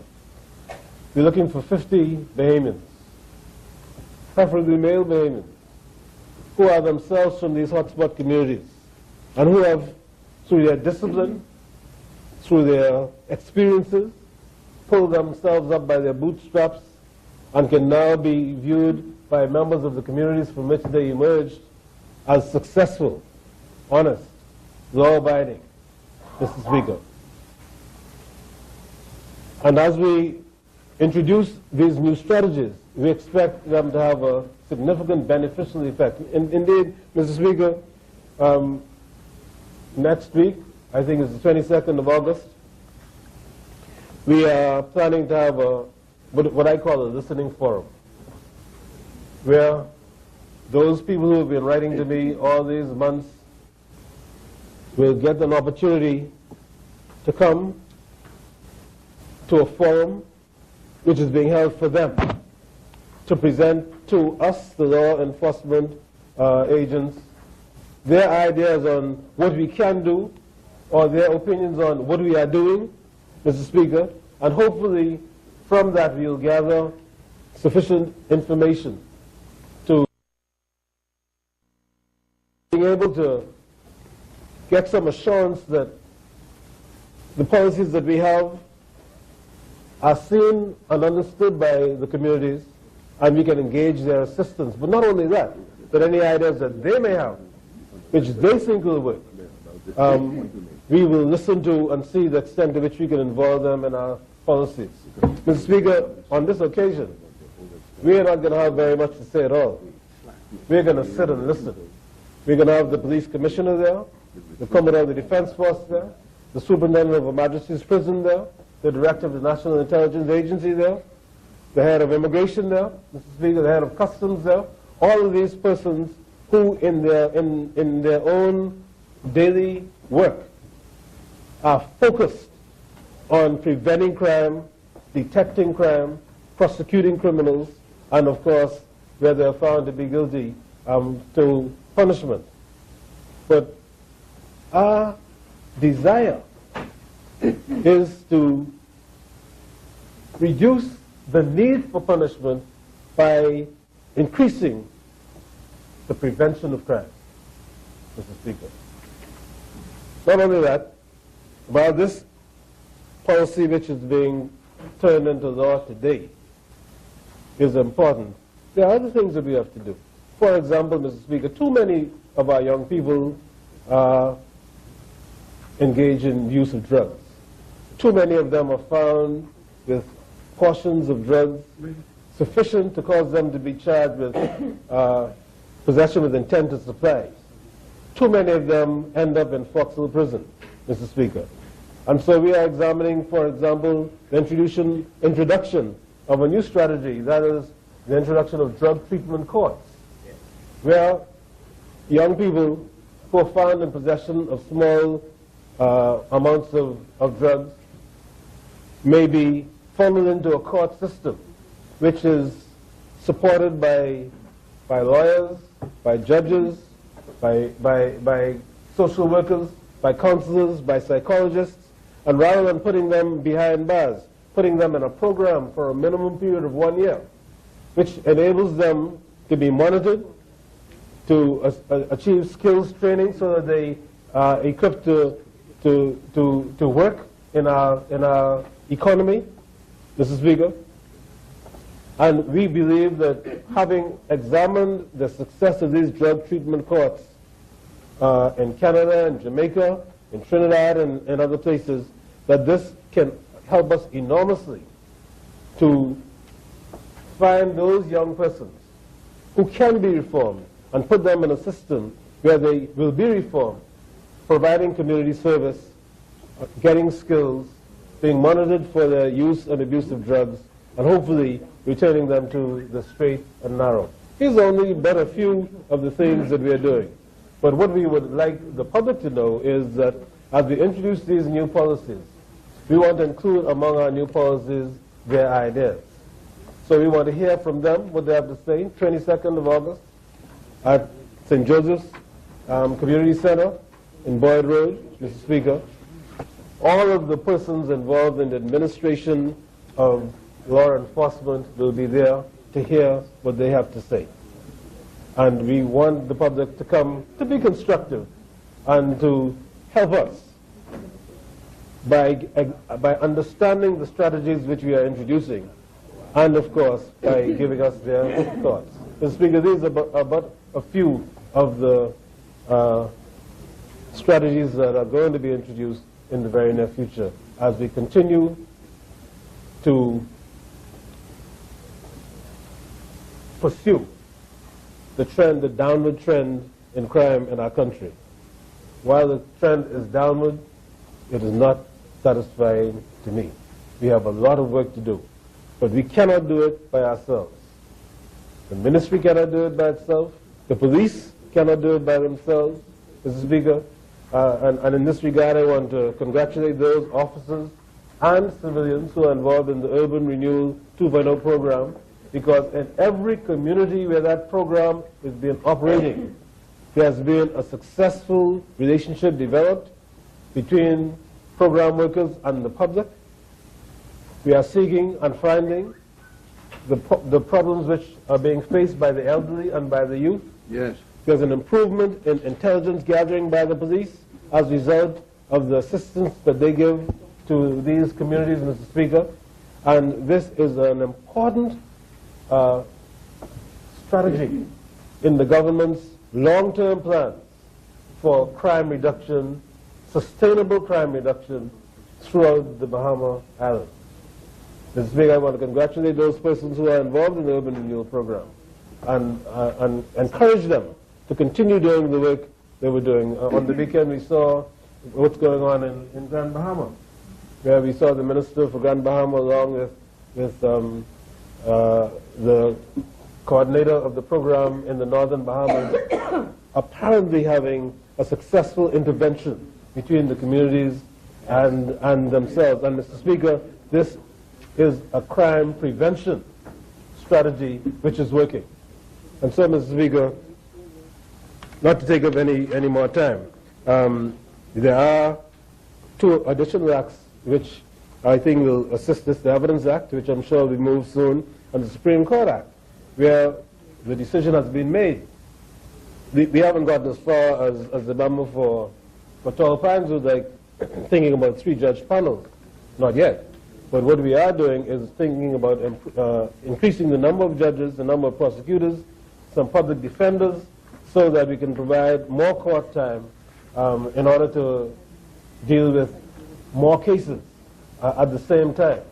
Now, for that to be successful, it's going to require people to be prepared to be jurors, because as the member pointed out, it is a significant issue trying to get the number of jurors that you need to do all these cases.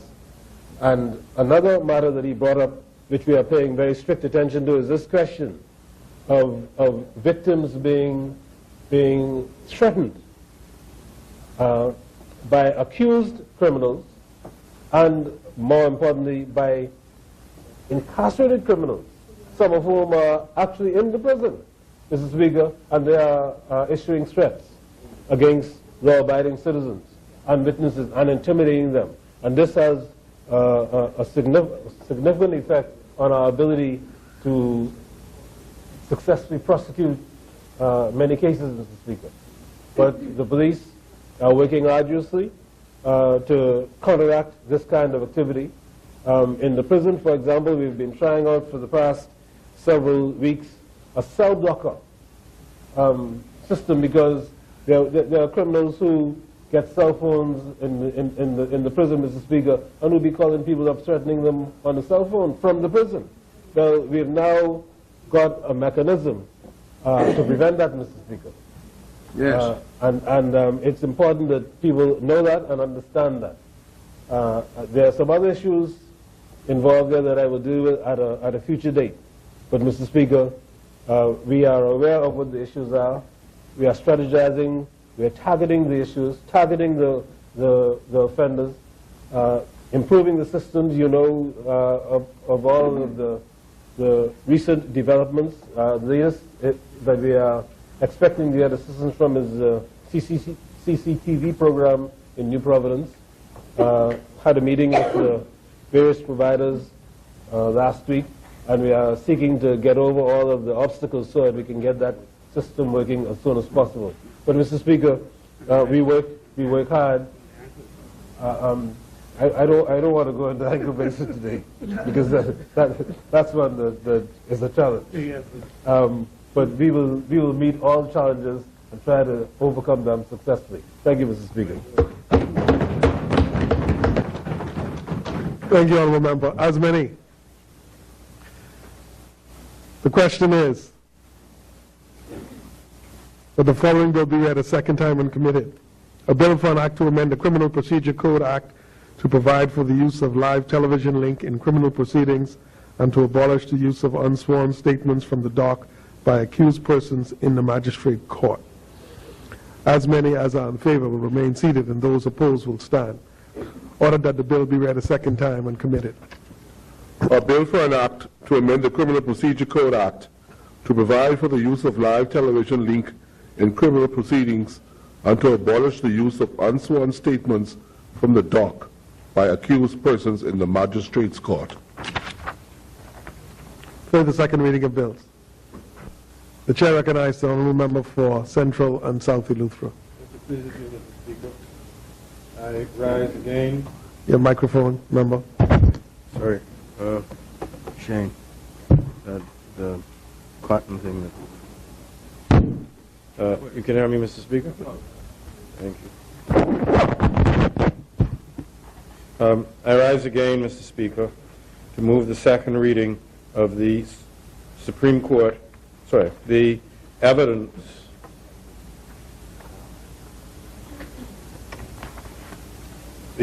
Amendment Bill 2013, which is the sister bill to the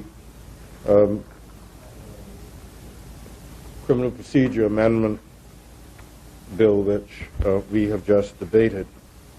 The object, I should say, of the evidence bill is to achieve giving effect to the Supreme Court being able to direct an accused person to appear by live television link or by any other means at any time during any proceeding relating to an offense other than at a time when the evidence of a witness is being taken without first having to obtain the agreement of the prosecutor and the defense. And that's set out essentially in the second clause of the bill. The first clause is essentially the short title and commencement provision. Members would have heard some views in our debate of the Criminal Procedure Bill, which are apropos to this legislation and to the Supreme Court Amendment Bill, which I should be dealing with next. This government is completely committed to fighting crime and to enabling our criminal justice system to deal with what has become an unusual avalanche of cases which now need to be tried. The public ought not be required to be reminded of the high incidence of murder and other serious crimes. We read the papers every day. And while our government has, with considerable effort, succeeded in reducing the incidence of serious crime is still at an intolerably high level, which needs to be further reduced, indeed negated. To that end, we are confronting criminality at every possible juncture, both at the policing end and in the facilitation of our criminal justice system to increase its efficiency, to introduce levels of technological measures which will assist the court in quickly bringing matters to a conclusion.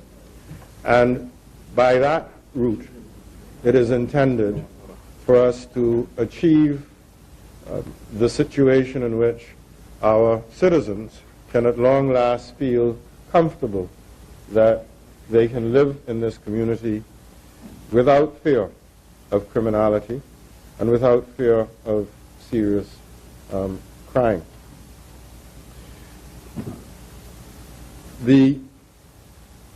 I will save my comments for the Supreme Court, the increase in the number of judges, which will be enabled by the next bill which I will introduce.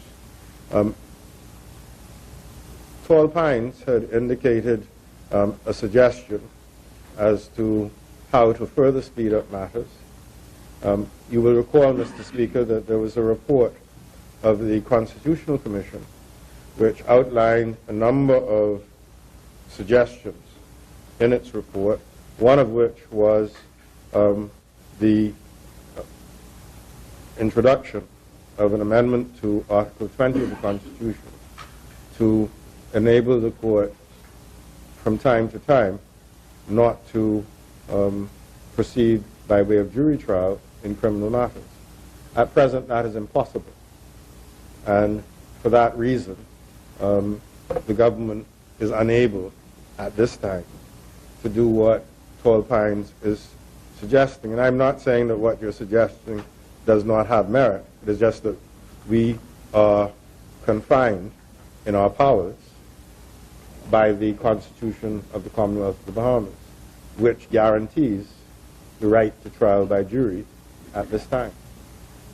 Should the public be given the opportunity at an appropriate time to authorize, as is required by Article 54, to authorize the amendment of our Constitution to enable criminal trials to proceed in certain instances, not by jury trial, but by judge alone, then rather than having 3 judges, we'll have 1 in certain instances, at first instance, so that assuming that the Constitutional Commission's report is accepted in that regard by the government, you will have your wish, should the public vote in favor of accepting that particular part of the report of the Constitutional Commission.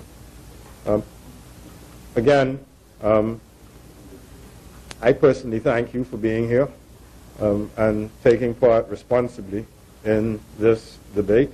I'm surprised that persons could even, in the context of the political discussion on crime, absent themselves deliberately, albeit in some feigned principled position of solidarity with a person who has no respect for the chair.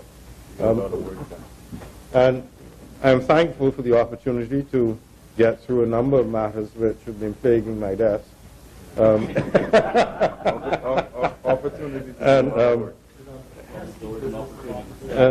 And while I would have enjoyed the contribution of members opposite, it was their choice to stay away from this chamber today. Mr. Speaker, I so move the second reading of the Evidence Amendment Bill, and I commend it to members of the House.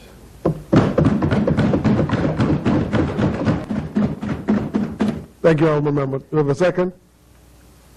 The Chair recognizes Honourable Member for West Grand Bahama and Bimini. Mr. Speaker, thank you very much to have this privilege to speak on and have the people of West Grand Bahama and Bimini. Mr. Speaker, let me begin by saying that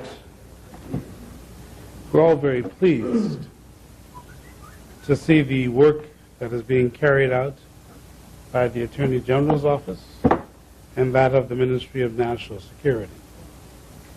Mr. Speaker, the Minister, member for Baintown, who spoke on the other bills, said that he is not satisfied, although we are seeing some reduction in crime. I think he speaks for us all, Mr. Speaker, because each one of us in this place and Bahamians all over the Bahamas would love to see our country return to the period of time when we were regarded as a crime-free Bahamas. And so, Mr. Speaker, we join the Minister in all the efforts that he's been making, and the government generally in the work that it has been doing to ensure that we can respond to the issues that we face. The Attorney General's Office is seeking to cause for swift action to bring persons before the courts and to cause for matters to be dealt with in a quick way. Mr. Speaker, we're seeing evidence, we're seeing signs of progress. But as we know, the matters that are before us didn't happen yesterday. They have been built up over many years of neglect, many years of talk, and many years of non-action. And so now we're seeing some action, Mr. Speaker, and albeit it is too early to speak of the success, the truth is we're seeing the needle head to the south, which is what we want, Mr. Speaker. And the more we see that, the more we are encouraged, but never are we fooled by the fact that we have much work to do. Mr. Speaker, as Minister of Tourism, I should like to thank the ministry staff for the work it has been doing in dealing with matters that relate to crime and the visiting public. Mr. Speaker, we've had several incidents in the past several months that have raised concern within our ministry and certainly within the country, and we have been monitoring all of these sources abroad to ensure that the Bahamas is not being tagged as a country where it is not safe to visit. I again remind Bahamians that the Americans in particular took a strong position against Mexico when the levels of crime had reached a particular point. And because it involved so many Americans, they took a point where they were advising Americans against the travel. Mr. Speaker, we saw several months ago when the cruise lines met with us, and the cruise lines told us that they are deeply concerned, and they were advising that given the circumstances, they had to speak to the passengers, and they had to ensure that the passengers understood what was going on in the Bahamas. And in some cases, Mr. Speaker, we have received reports where visitors came on shore but did not bring any of their material of wealth or any funds or any jewelry at all, Mr. Speaker. They were very guarded. And so that was because they were afraid. And Mr. Speaker, that has an impact on our shops, that has an impact on our restaurants, that has an impact on our vendors. So again, Mr. Speaker, it returns us to the position that we as a people must understand that we're all collectively responsible. We're responsible for the peace and order of our country. And those persons who are engaging in crime must know that they are doing untold damage or told damage to our Bahamas by every action that they take, Mr. Speaker. And the incidents that we've heard in recent time have really bothered us, have really caused us so much concern, Mr. Speaker, that we have had to stop and take a look at ourselves and ask ourselves, what are we engaged in and why is this continuing? And I return, Mr. Speaker, to the point I raised before in this place, that we must cause for Bahamian males, young males, to have mentors. We must ensure that happens, and all of us serve as mentors and all of us serve as examples, and that is why, again, Mr. Speaker, what took place in this place last week involving the leader of the opposition tells us that maybe he does not understand his role, or he doesn't understand the complexity of it, or how broad it is, because when you do something, you are a leader, and leaders must lead by example. And were you leading by example last week? And Mr. Speaker, again, I wish to refer to the member for South Abaco, because I've been reading in the press where some people have referred to him in negative ways, and some have actually used language unbecoming of men or women who sat in this place, Mr. Speaker.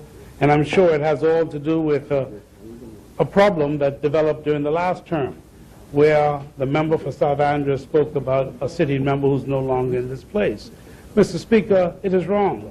And so the member for South Abaco should not be treated as if he's done something absolutely terribly wrong. What the member did was stood on a principle. And those who do not understand, sometimes you stand on principles, and when you stand on principles, you pay a heavy debt.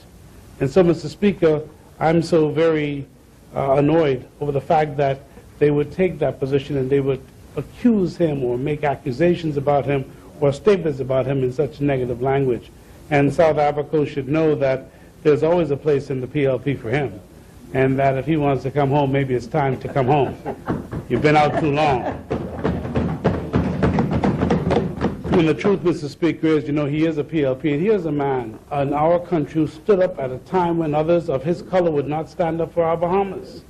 And you have the nerve to call him something? No, Mr. Speaker, he was a man, he stood up. And last week he stood up and, Mr. Speaker, rode with the revolution. Rode with the revolution, and so notwithstanding the fact that on a principle, at a time he left the Progressive Liberal Party, he stood up last week on a principle. And so, Mr. Speaker, and he made the point, if you want to make accusations, bring the evidence. You can't just make accusations without evidence. And so, Mr. Speaker, so South Abaco took a strong position, Mr. Speaker. And again, sir, I stand with him, and I will always say to him that no matter what they say, you have stood up in this country, and you deserve respect for the stance that you've taken. Mr. Speaker, I also want to thank the Member of Parliament for the Pine Ridge constituency, who is the minister responsible for Grand Bahama. And I also want to reach out to Ms. Michelle Reckley in Grand Bahama, who's been heading our urban renewal program. Mr. Speaker, you heard the minister responsible for national security speak about what the program is intending to do. It is a program of transformation, Mr. Speaker. Urban renewal is a cause for transformation of communities and of minds. It is to cause people to again have this sense of belief in themselves, the sense of our country has the dignity, has the ability to move our nation forward, our people forward, our communities forward, Mr. Speaker. And I've been watching the work that they've been doing, and I must say they've been working very hard. They've been reaching out, Mr. Speaker, all over the island of Grand Bahama and spreading their wings. They've been providing assistance to many Bahamians who've had difficulties, Bahamians who have not been able to repair their homes for years, Mr. Speaker. They're returning their dignity to them by assisting, by going out and assisting all sides of the political divide, Mr. Speaker. They've been providing that leadership and reaching into these communities and getting young men and young women involved. That's what we are trying to do. Urban renewal, Mr. Speaker, does have a place. And we saw it in our last term where we saw the police force, how it started this community effort. They were all over the country talking to young men and young women. And we saw the formation of bands, Mr. Speaker. And you know what we saw at the Independence celebration recently. You saw that urban renewal band. You saw it at the fort, and you saw the performance. Outstanding performance. Again, Mr. Speaker, dignity, people believing that I have a role to play in my country and I can make a difference. Well, if you get young men and young women believing again in themselves, believing in this country, notwithstanding the fact that we do have some issues we have to resolve, but if they understand that all hands are on deck, that they have to also work, they have to give their best effort, then you're going to see a change in every single area in our country, inclusive of education, where they know that I've got to go into school and give my best effort, I've got to lift my grades, I've got to cause myself to be a part of this revolution of our country and making our country the greatest little nation in the world.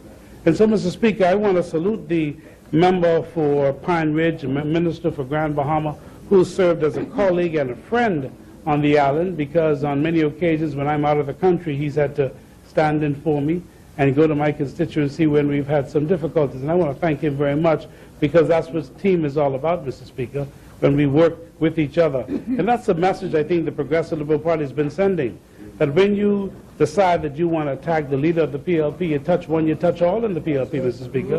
You don't touch one and get away with it anymore. You touch one, you touch all. And that's what we're all about. We're working as a team to build. And that is why every single area that requires assistance, we're working on. And I'm so very pleased to see that we're not sitting back and we're not putting our feet up and saying that we are resolving these issues and they're finished. No, sir, Mr. Speaker. We know that we still have some issues. Crime is a major issue in this country. And we know that we're making progress. We know that the numbers are reducing, but we also know that you have to do much more, because you can get the numbers down, but you have to put some other things in place to ensure that you don't return to that point again. And that is why we got to reach out to young men. And also, Mr. Speaker, that is why the urban renewal is so important to what we do. Here in the capital, in Grand Bahama, in Abaco, in Cat Island, and all the islands of the Commonwealth of the Bahamas. It's a program of transformation, of the communities and of the minds of the young men and young women and people of communities. It's a cause for the return of the dignity of every single Bahamian. And so, Mr. Speaker, I return by congratulating my colleague, Minister of National Security, for the work that he's doing, and the police force, defense force, customs, immigration, all the work that they're doing. And also, Mr. Speaker, I want to congratulate the AG's office for the work that they're doing and the efforts that they're making, the legislation that they're bringing, all intended to move our country forward. So, Mr. Speaker, West, Grand Bahama, and Bimini seconds the bill.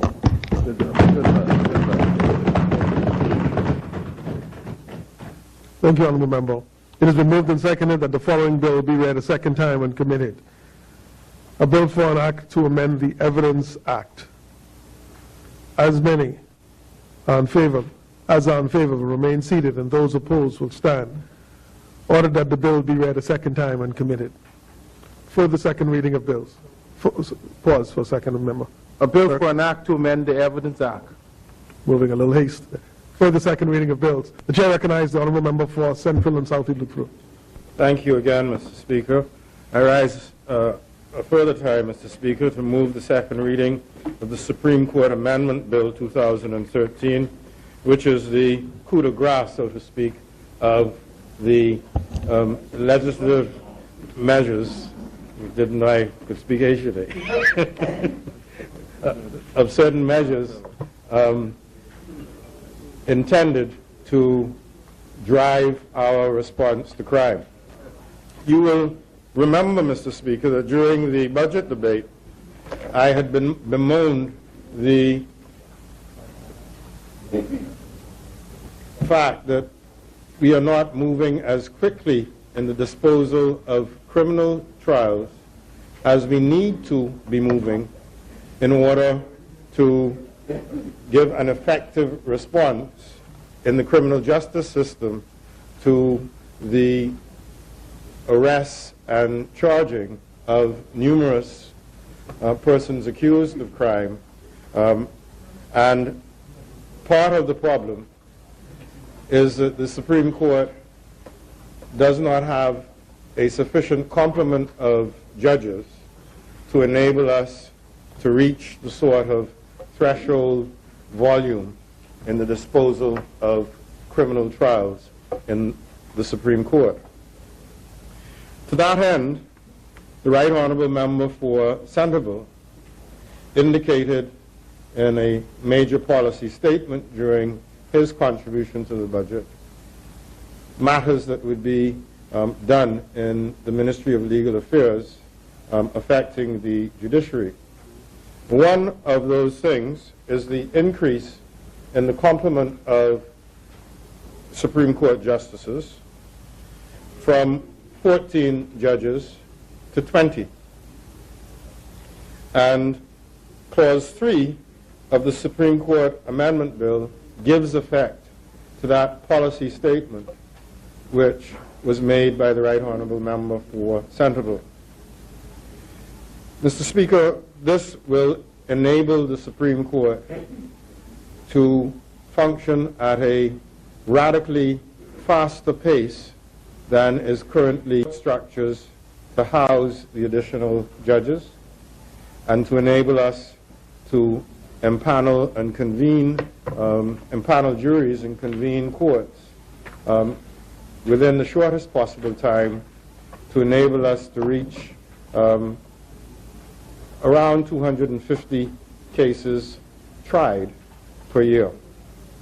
We are hopeful that this will be a temporary measure and that we, having succeeded in reducing the backlog and putting in place a system for the timely resolution of criminal matters in the Supreme Court, that we may be able to go back to the days when 14 judges is sufficient.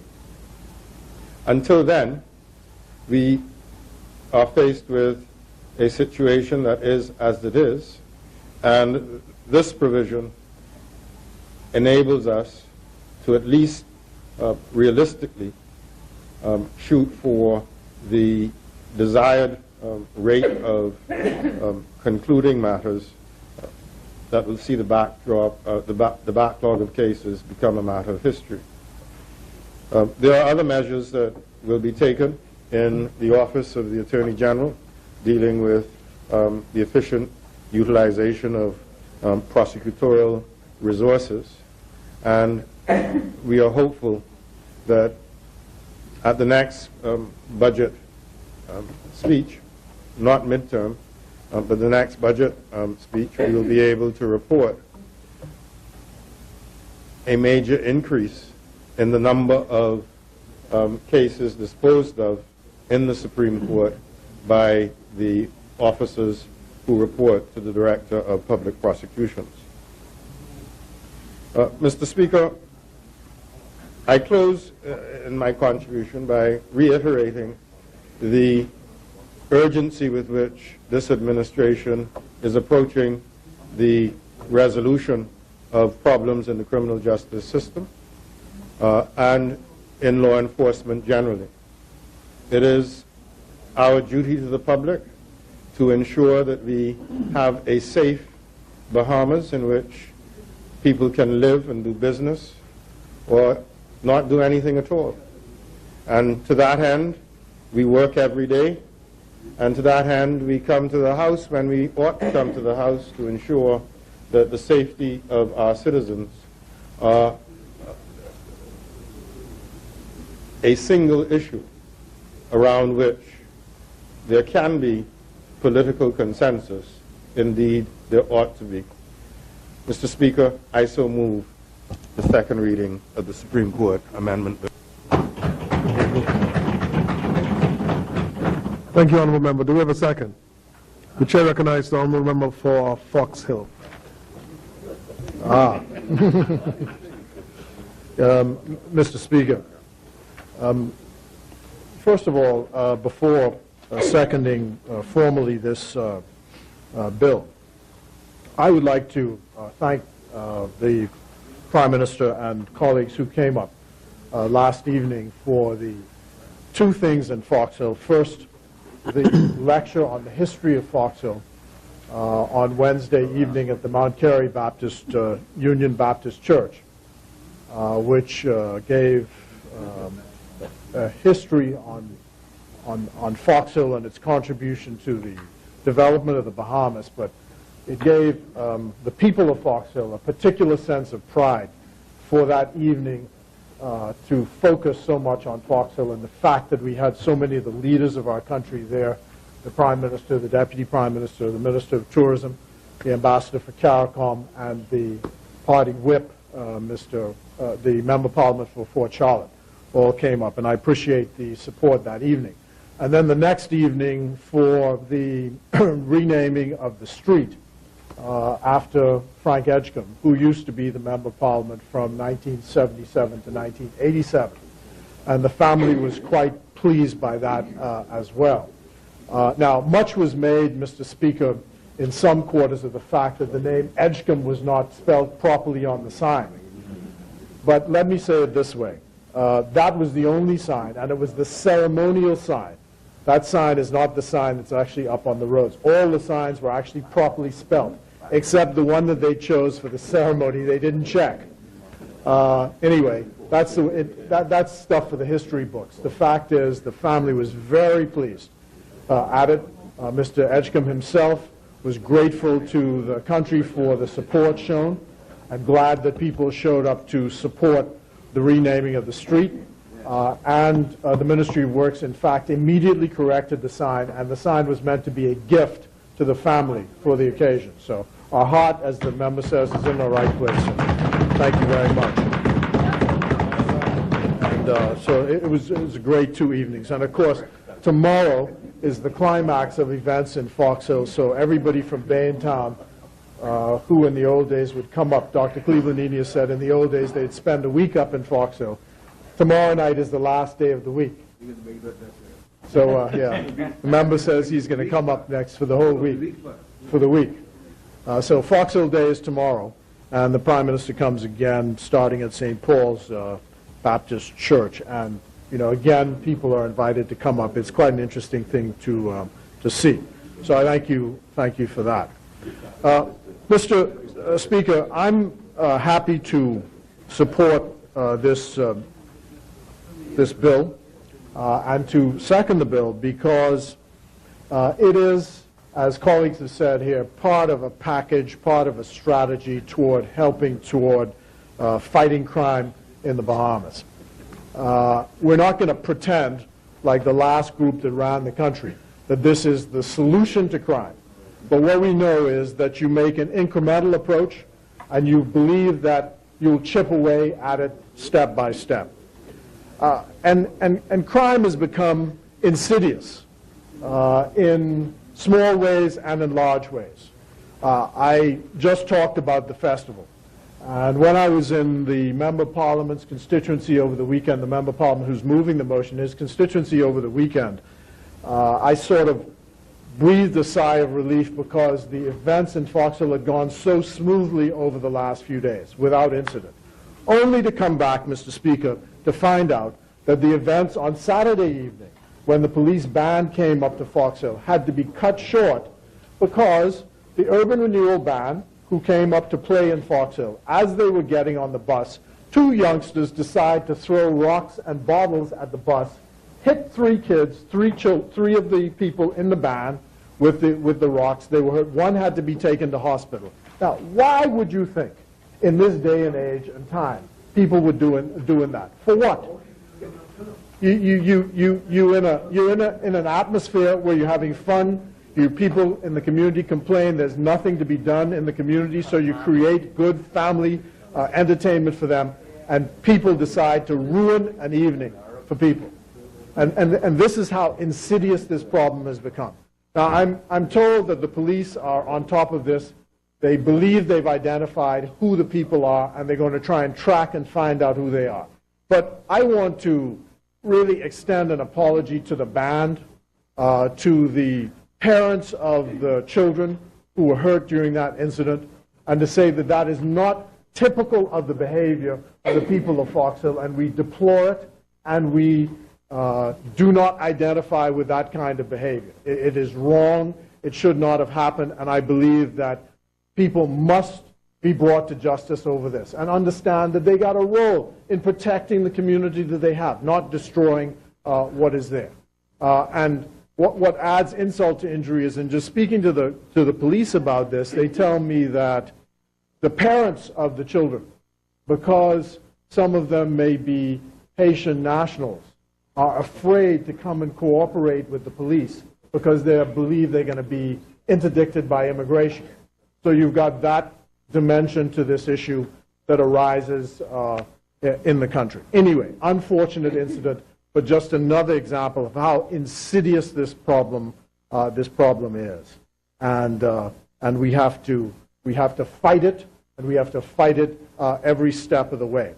And Mr. Speaker, I want to join colleagues who've indicated that we can't help but notice that the front bench on the other side is empty. And we have to ask ourselves, why are they not here in this important debate to make a contribution toward the development of public policy? The Supreme Court has this axiom, and I've said it before. Hear the other side. That's the responsibility. When you bring something before a judge of the Supreme Court, he hears the side of the Crown, and then he hears the side of the defense. And then there's a judgment which takes place. Same thing in the House of Assembly. You have the side of the government, you have the side of the opposition. And the people of the country expect to hear the government side, and then they want to hear what the opposition has to say. But they can't hear what the opposition has to say if they abdicate their responsibilities and absent themselves from the chamber. And that's what they've done today. They've let the Bahamian people down by absenting themselves from the chamber. And they have no excuse for it. The manufactured crisis that they tried to engender last week, I'm afraid, doesn't cut the mustard. You know, the whole thing was designed to create that picture of when Milo Butler and Arthur Hanna were lifted out of the House in 1965. That's what they were trying to do. Can you imagine? Can you imagine? Can you imagine the Member of Parliament for Montague trying to put himself, that must be the bravest thing he's done ever in his life. You know, to try and put himself in the same frame as Milo Butler and Arthur Hanna. Are you kidding me? They must be living in a parallel universe. You see, when Milo Butler and Arthur Hanna were lifted downstairs, the straw vendors from across the road came running here and said they're trying to kill Milo Butler. When that crew went downstairs, all they had was the press and flashing lights. And 6 fellas across the road with they were demonstrating about freedom of information. They weren't even here to support them. So no troops. When you come to Parliament, bring your troops. You can't come troopless. You know, you're supposed to be bringing the crowds back. You know, when piddling through the mace out of the window in 1965, Mr. Speaker, he had hundreds, thousands outside. They even had to bring the police. You know, but he threw the mace and the people were led off. But this man, no troops, not one single one, not a man jack. As Pindling used to say, look left and look right. And he didn't see no troops nowhere. Nowhere. But I understand, Mr. Speaker. I understand what this is all about. Prime Minister, I saw a newspaper. Where's the headline? No, this one. I want to show the public. Mr. Speaker, that's what this is about. That's what this is about. A woman for Prime Minister. You see, there's someone nipping at his heels. Someone nipping at his heels, Mr. Speaker. And this is all demonstrating to try and tell the unthinking F&M base that I am man. I am the Prime Minister in waiting, and you must support me. But you know, of course, there's that. But we also know that another one greeted us. You know, I digress. I jumped out of my car in the just in front of the Freeport airport, and I saw all these pre-national movements, I won't call their names, sitting out front. I wondered what they were doing. You know, unusual gathering. I said, well, you're all having convention out here. Because, you know, I could join you, you know, since I ain't got nothing to do here in Grand Bahama this afternoon. No, they said no, and we had a nice conversation, so on and so forth. I later found out, I thought, you know, because the gathering was so eminent, I presumed that they were there to meet the leader of the opposition. Well, you know, so it reminded me, I'll answer it this way. I'm sitting in St. Agnes Church. The protocol people came up to me and said, the leader of the opposition will be sitting next to you. Do you mind? And I said, well, I know the Member of Parliament for Killarney long time, good friends, went to school together, so on and so forth, not a problem. Until I looked around, and who should arrive? No. One greater than she. and when he sat down on the side, I said, but you told me that you were out of this business. You know, remember I reported that when we were in St. Anselm's Church, he said he was out of the business? And what do you see this morning, Mr. Speaker? What do you see this morning? Big headline this morning. Big headline this morning. Blast the PLP. So who do we say is back now? So we know what the issue is. The issue is to try and make sure that the base knows that Ingram his era is past, and that the member for Long Island doesn't have a chance, because I am standing up for the base. And so in that whole process, the country now has to suffer because he is trying to demonstrate that point. So now we have all those empty seats there, empty seats. And I think that that is a real shame. It has actually let down the country. The country wants its members of Parliament to be in Parliament to make the case for or against a particular resolution. And now, Mr. Speaker, some amazing things are going around. I saw where we are being accused. We are now being accused from the real leader of the opposition of breaching agreements. Can you imagine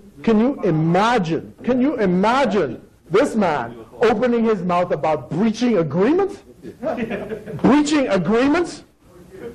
Well, the people in Mayaguana could tell you about breaching agreements. They could tell you about that. Right? Breaching agreements. The man who was trying to build a straw market there when we left office, they could tell you about breaching agreements if you want to know about breaching agreements. And now, the Bahamas government, what are we engaged in? We say we're not going to pay 1 red cent out of that treasury more than we're supposed to pay. And don't come telling us that building 2 miles of road costs $100 million. Cannot fly. Cannot fly. This member of parliament has a responsibility to check the bills and make sure those bills are correct. Not a penny more than you're supposed to get. And it ain't got nothing about breaching no agreement. You know, so I wish the many-headed dragon would crawl back under his rock. That's what I wish he would do. Crawl back under the rock and disappear. This is not your time. The era is finished. Your own leader said your era is finished. So go back in the past, be quiet, and stay out of big people's business.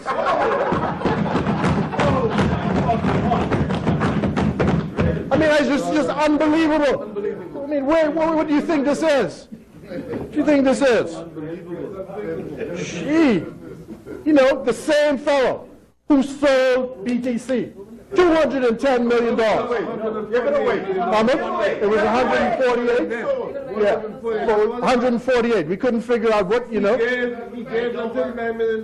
Yeah, no, I understand. But the price was supposed to be 210. And then when you net out this and net out that, it turns out 148 million. And we got a phone company that doesn't work. Doesn't work today. Just gave it away. Gave away the national patrimony. And you got the nerve to open up your mouth this morning? Go sit down. Go sit down. It makes you sick. Makes you sick. When is enough enough, Mr. Speaker? When is time up? And then intervening about. He apologizes. Apologize for what? Apologize for what? Our national hero, the first of them, Clarence Bain, said he decried weak-kneed, apologetic Negroes. Yes. Decried them. So the last thing we need is an apology because the Bahamas government is doing the work which it must do to protect the public good. That's all this is about. Has nothing to do with breaching any agreements. But I think it's very important that we get that point across to people. Nothing about breaching agreements. This is all about protecting the public trust, the public purse, and the public revenue. That is what this is about. Nothing more, nothing less. So, justice is something which all of us want. We want it for the good, we want it for the bad. It must be done, it must be seen to be done.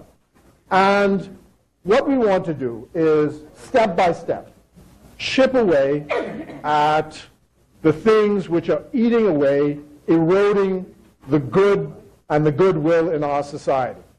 We hope that providing additional number of judges will enable the courts to process trials which come before them in a more expeditious manner, and that those people who appear before the courts will know that they have judges of good deportment and caliber who will be able to dispense justice in a fair manner. And this is all the Progressive Liberal Party is pledged to do. It is pledged to help people of all means, from every level of society. But it comes out of the bowels of the people of the country. And we stand with them. We know, for example, Mr. Speaker, how this economy has, and the recession which has taken place since 2008, has sort of eaten into the confidence and the fabric of the lives of our people. And every member of Parliament, I assure you, works with commitment dedication, their full spirit in trying to see what we can do to uphold the public good during this very, very tough time. Monday mornings is the morning when I spend with my constituents in my constituency office. And I could tell you of the 14 or 15 people that I saw this morning, every single one of them is unemployed. Every single one of them requires work, and it is just a difficult time. Sometimes, Mr. Speaker, you run out of things to say. But what I say is this. My responsibility is not to make them feel bad about themselves, not to let them feel that this is any fault of theirs. And wherever the resources of the government are available, to make sure that those resources are mobilized to help support them during the difficult time. Whether it is the small jobs that are available in the government service, whether it's calling up our friends in the private sector and saying that you have to stretch an additional dollar to give someone a particular job, it is important for heads of households to have work, and we are all working diligently to make sure they get work. And I don't want our supporters, I don't want them losing heart. I don't want them sitting down saying the government isn't paying attention to this. Our every single hour, minute of the day is spent trying to lick this problem. And what is particularly distressing, you know, people think my objections to the former Prime Minister have become idiosyncratic. But what I would say is this. My objections are so strong because I believe he is the one who is responsible for this mess that we found ourselves in.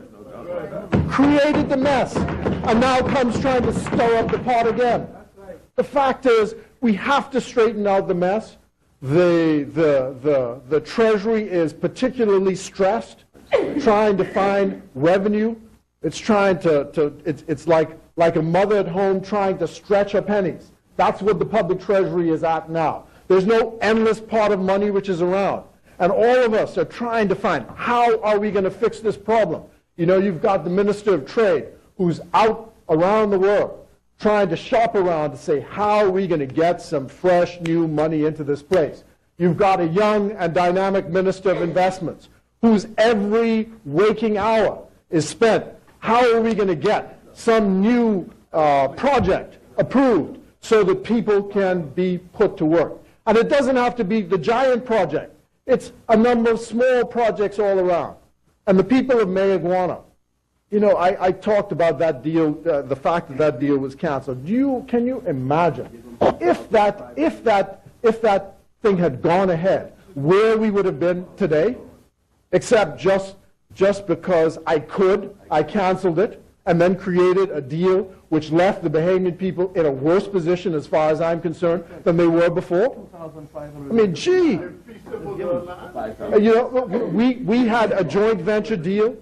This ends up with a fee simple deal where you give away the land, alienate the land, and you say that that's a better position than the one the PLP negotiated. I mean, it just boggles the mind. And so we must never tire, for the Progressive Liberal Party, of telling this story of what happened in this country between 2007 and 2012. How deal after deal, how project after project was set back. You see, it's amazing to me, sir, that today he could be coming to the defense of a project that he wanted to sink. And the only reason he went running and scurrying to support that project in the last year was because he had nothing else in the pot. And he was coming up against an election, so he had to do something to show the people of the country that he was doing something. But it was a PLP deal. It was organized by us. And we organized it, sir, in such a way that the best interests of the Bahamian people would be served. There's no giveaway there, despite all the things that they tried to sell. And now, all of a sudden, he's the great godfather of the project out at Cable Beach. Well, let me put it this way. The project is going to come into being in December 2014.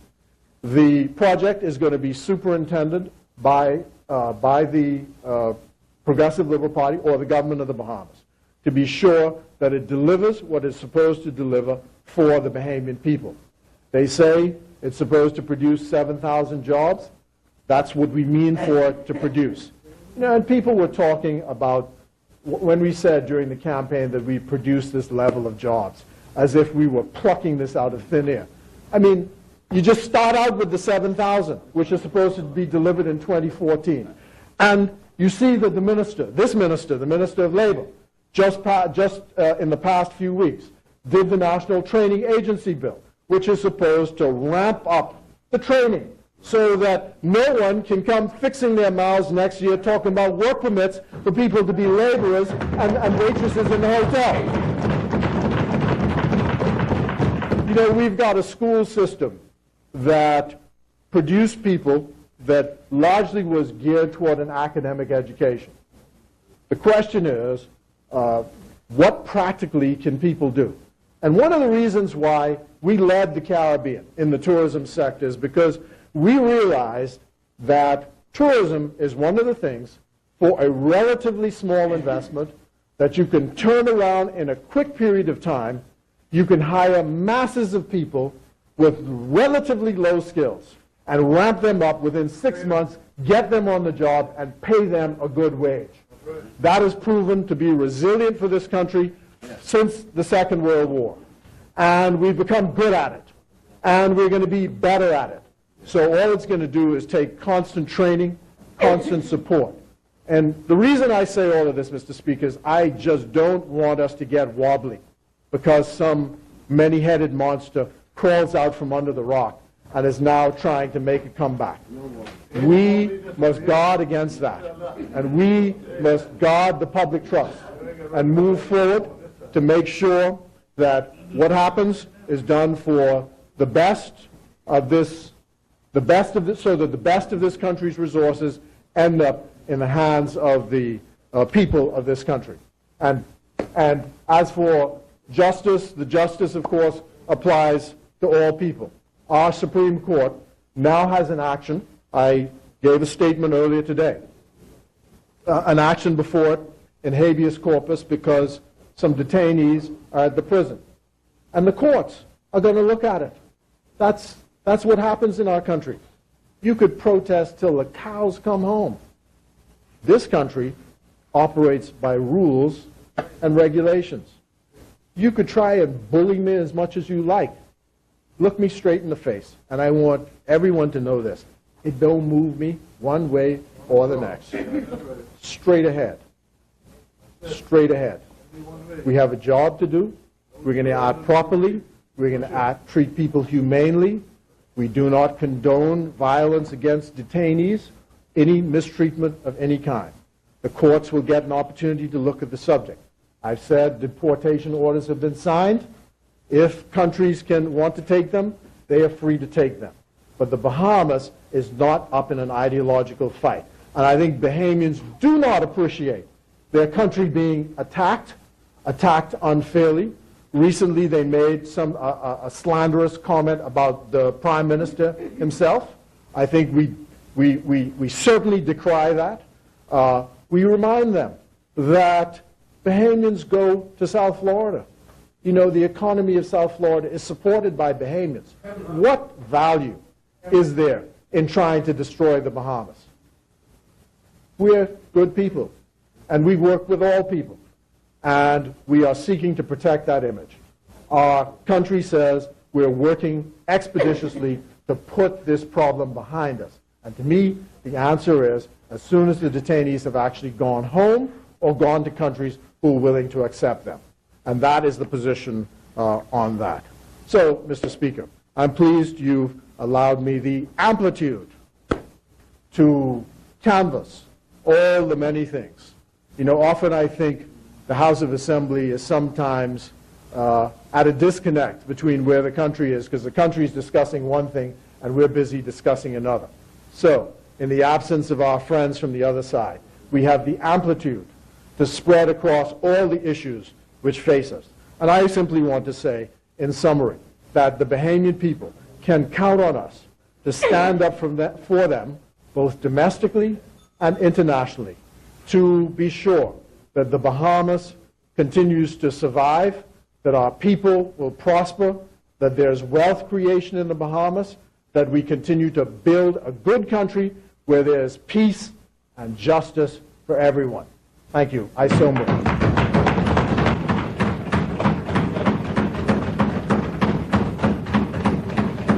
Thank you, Honourable Member. It has been moved and seconded that the following bill be read a second time and committed. A bill for an act to amend the Supreme Court Act to provide for an increase in the number of justices. As many. The Chair recognizes the Honourable Member for Angliston. Thank you, Mr. Speaker. Speaker, it is my honor and supreme privilege to stand on behalf of the good people of Angliston, with its new boundaries that go into Yellow Elder, into Ridgeland Park West, the Grove area, and of course the traditional or the historic Angliston, Montel Heights, Ridgeland Park East, Speaker. And I've always indicated that what was intended to be an exercise in gerrymandering has turned out to be instead something that has been a very enriching experience for me, because I have met some of the finest Bahamians who live in these communities. And as challenging as it is on occasion to represent these people in the best possible way because of just the geographical demographics, it is a distinct honor and privilege, Mr. Speaker. Speaker, this bill today deals with the issue of increasing the complement of judges. And the discussion today has sort of focused on crime and the criminal jurisdiction of the courts. But in truth, it will deal with legal matters on the whole, civil matters and criminal matters. And for those of persons who are involved in civil disputes, know that these things can take a very long time to get through the courts and can be very, very distressing and create a lot of, particularly when it's personal injury matters or land disputes, etc.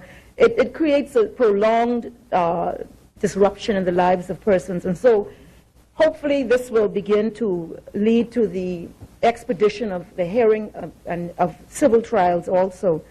On the issue of criminal matters, which is really what we focused on in this debate thus far, because the trial really reflects something that is happening in the wider community, the issue of crime, Mr. Speaker. And Speaker, I'm not an expert in crime, but I've tried to do a lot of reading on it to see if I can get an understanding as to what is it in human society that causes us to relate to each other in ways that are violent or harmful, and in particular when it reaches huge levels or high levels, as it has in the Bahamas. And Mr. Speaker, I begin by the premise by saying that the Bahamas is a great country, and I say that all the time, and no one will cause me to think otherwise. And it is great not just because we say so or think so, but because there are people who came before us who, with tremendous sacrifice and the highest of ethical standing, took stands, sacrificed for this country. And my father always says that many of them are well known to us, the Milo Butlers, the Lyndon Finlings, but some of them have become nameless to us in time. And he describes it as almond leaves that are blown away in the wind.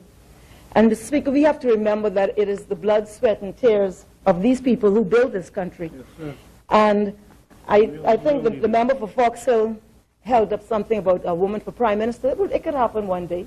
That's a possibility, and it may be an inevitability. We represent half the population. But when we talk about women, I want all of us, particularly us who sit in Parliament, to remember that as accomplished as we may think we are, there are many women who came before us who paid tremendous sacrifice for us to be where we are. One of them is the mother of Mr. Tynes, who is the Maurice Tynes, the clerk of this house.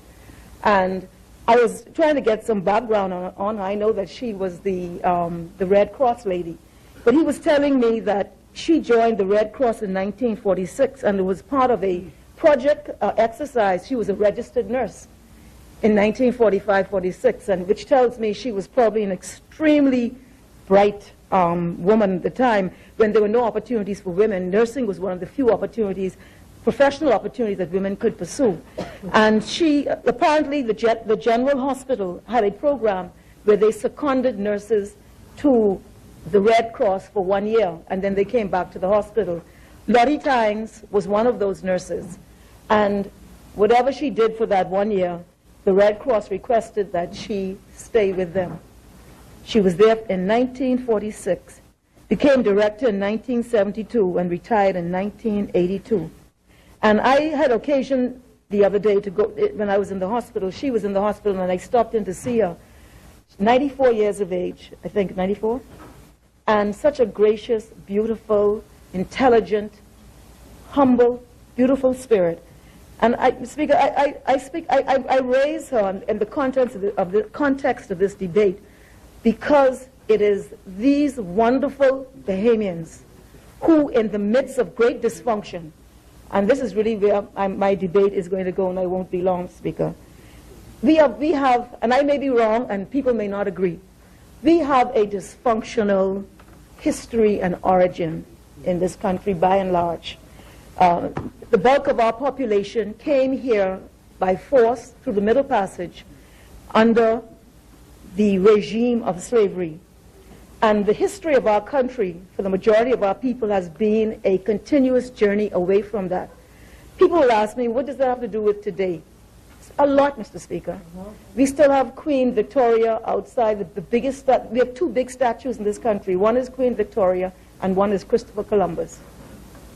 We're beginning now, Mr. Speaker, we've done a lot of things in this Parliament recently, which is beginning to hold up our people and to call the names of the heroes and those who sacrificed, laid down their lives, and really, in truth, were not guaranteed any certain result, but who stood up and fought. And we heard the names of some of them called in this House today.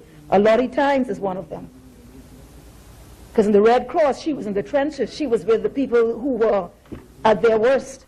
And she was the face and hand of the outreach to these people, Mr. Speaker. And so this is the context in which that we are emerging from. The Progressive Liberal Party, Mr. Speaker, has always been, in my view, the political organization that understood that our role was to take our people from this dysfunction into a place of liberation. And every policy, every law, every act was a part of that journey of taking our people out of dysfunction into enlightenment, or full enlightenment, or full realization as human beings. And it came with the abolition, which we celebrated just on Monday. It started with then it came with majority rule, which we've now made a national holiday. And then there was sovereignty, July 10th, which we're now celebrating 40 years of independence. All of these are benchmarks which are trying to move us further and further away from this dysfunctional origin on these rocks. Yes. Of course, the origins go back a lot further. And when you look back at those origins, you understand that there's been really quite an injustice done. But be that as it may, Speaker, that is to that extent in the past. But I think when you see high levels, and I'm not an expert, when you see high levels of violence and crime, it reflects a country in turmoil. And the reasoning for it, I don't know. I know that a lot of crime in this country happens in inner city communities. A lot of it happens, much happens in Engliston. I wouldn't say a lot, much of it happens in Engliston. And so what we've not understood, Mr. Speaker, is that crime is a very real issue for people in these communities, probably more so than any, I mean, we're all affected. We all feel psychologically harmed by it. But for people who live in these communities, when they wake up in the morning and they hear that someone who lived down the road is being shot down, this has tremendous impact on a community. Just the other day, a gentleman in Yellow Elder in a wheelchair was shot down, who grew up in that area. Someone the other day in the Kemp Road community, people who you went to school with. This has very traumatic effects, and it affects communities such as the one that I represent, Speaker. And I want to say that I represent a community with some of the finest people in this country. I guess we all feel that, but I want to express that is my position, Speaker. And, Mr. Speaker, the urban renewal, this is where the urban renewal is so important, because it is meant to be a frontline response to communities that are under stress or distress through conditions of poverty, unemployment, whatever the issues are, poor housing. And the urban renewal is intended to be the frontline response. I'm very pleased that in this budget there is $10 million which is being allocated for home repair, Mr. Speaker. There are many people in the constituency of Angleton who tell me that when it rains, it rains on their bed. And I cannot imagine the misery that would create in the mind and heart of someone who's in their home. And so the fact that the state is now, through policy, putting resources behind improving housing, Mr. Speaker, in inner city communities is a very significant initiative. Thank you, Speaker. So, Speaker, and I would like to see the urban renewal, and it will come, to begin to have more and more dimensions that look at the resurgence and regeneration of communities. The other, that's housing and inner communities.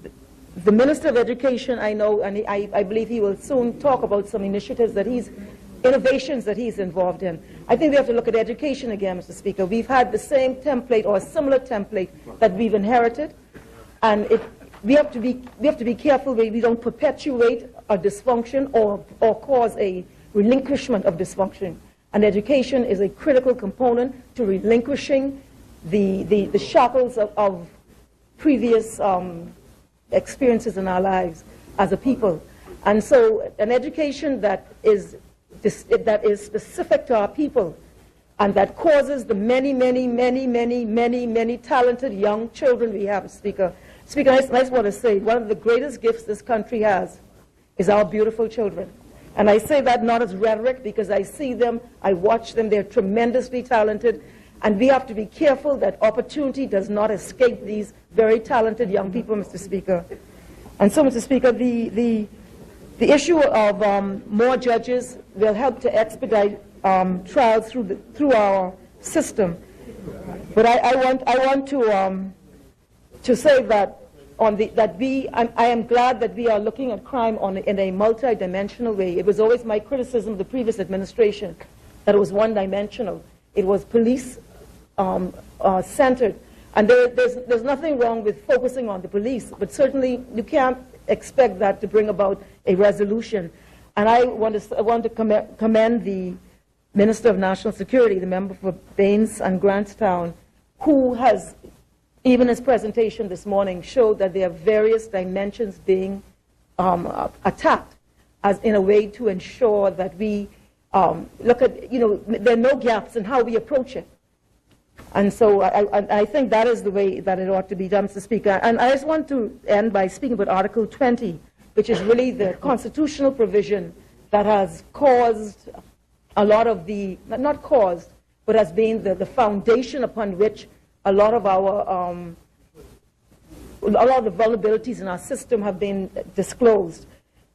This requires that an accused person be tried within a reasonable time, and our system has been, to this date as such, that we've not been able to do that. As a result, people have been released on bail for serious offenses, pursued because they have not been, their constitutional right has not been able to be fulfilled by the state. And so hopefully this will begin to protect a constitutional provision, because that's really the focus. It's really the constitutional provision, and from that we will see hopefully less people on bail for serious offenses. People who are accused, who are presumed innocent under our Constitution, will be tried within a reasonable time, and if they are innocent, to be acquitted, and if they are wrong, to be rightfully convicted, Mr. Speaker. And that is justice at its best. And so, Mr. Speaker, I want to say that I trust that as we move forward, that we begin more and more through our policies as a government to begin to look at the issues that affect our people who come from the journey that I've described, that it's an empowering, enlightening experience that holds up our people, that raises our children up, that makes them understand that they can be whatever they wish to be. And not only in rhetoric, but in reality through manifestations, through policy, through education, through opportunity. That is our duty, and that is what the role of the Progressive Liberal Party has always been. That is why I'm a member of this organization. That is why we're all here, Mr. Speaker, because we believe that our role is to take our people from bondage into a place of freedom, of spirit, of intellect, of creativity. That is what the dream and the aspiration is. And so, Mr. Speaker, as long as I sit here, I pledge the people who I represent that that will be my voice on their behalf, and that will be our representation as a political organization to continue to take our people forward. And, Speaker, and I believe that when we do so, that a lot of our dysfunction will begin to fall away, and we'll begin to shine and shine and shine and shine. And so, Mr. Speaker, on behalf of the people of Engliston, I support this legislation, which increases the complement of judges in our courts, which will lead to, I believe, a broader platform for the hearing of matters, criminal and civil. Thank you.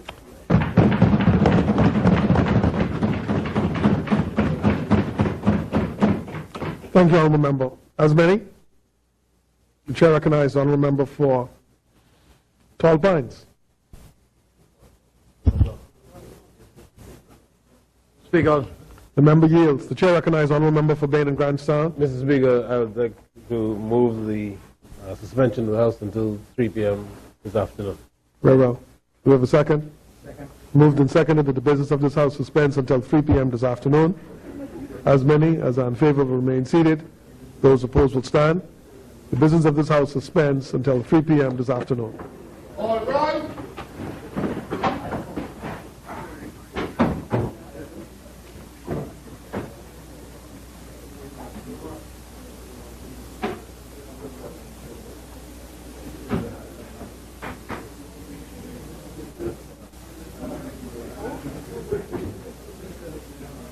Well, that ends debate here this morning in the House of Assembly. Members getting through several bills, read for the second time, amendments to the International Business Companies Act, as well as the Segregated Accounts Companies Act, the Criminal Procedure Code, and, of course, the last amendment to the Supreme Court Act. Lots of contributions on that specific one. Specifically, the Minister of Tourism, the member for West Grand Bahama and Bimini, talking about the fact that the U.S. took a very hard line toward Mexico when they had a problem with crime against U.S. citizens, something we've been dealing with. As he said, the cruise lines also complaining about situations here in the Bahamas, and we all ought to pay strict attention to that.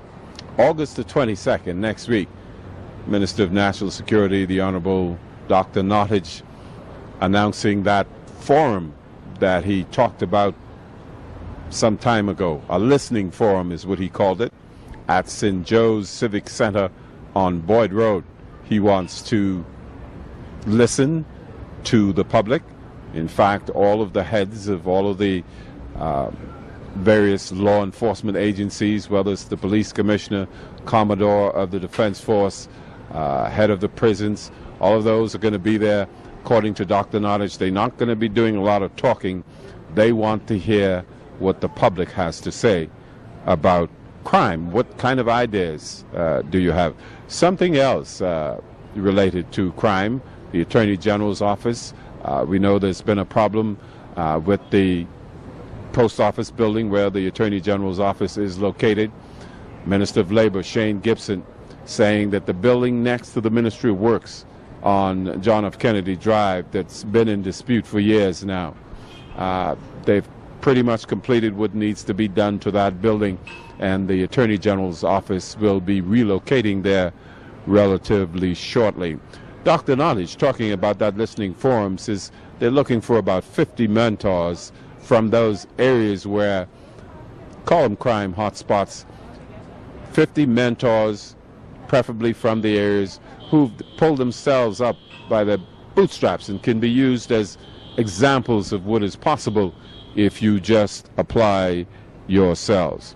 Of course, we also heard from the Minister of Foreign Affairs talking about the detainees, an official statement on what is happening with them.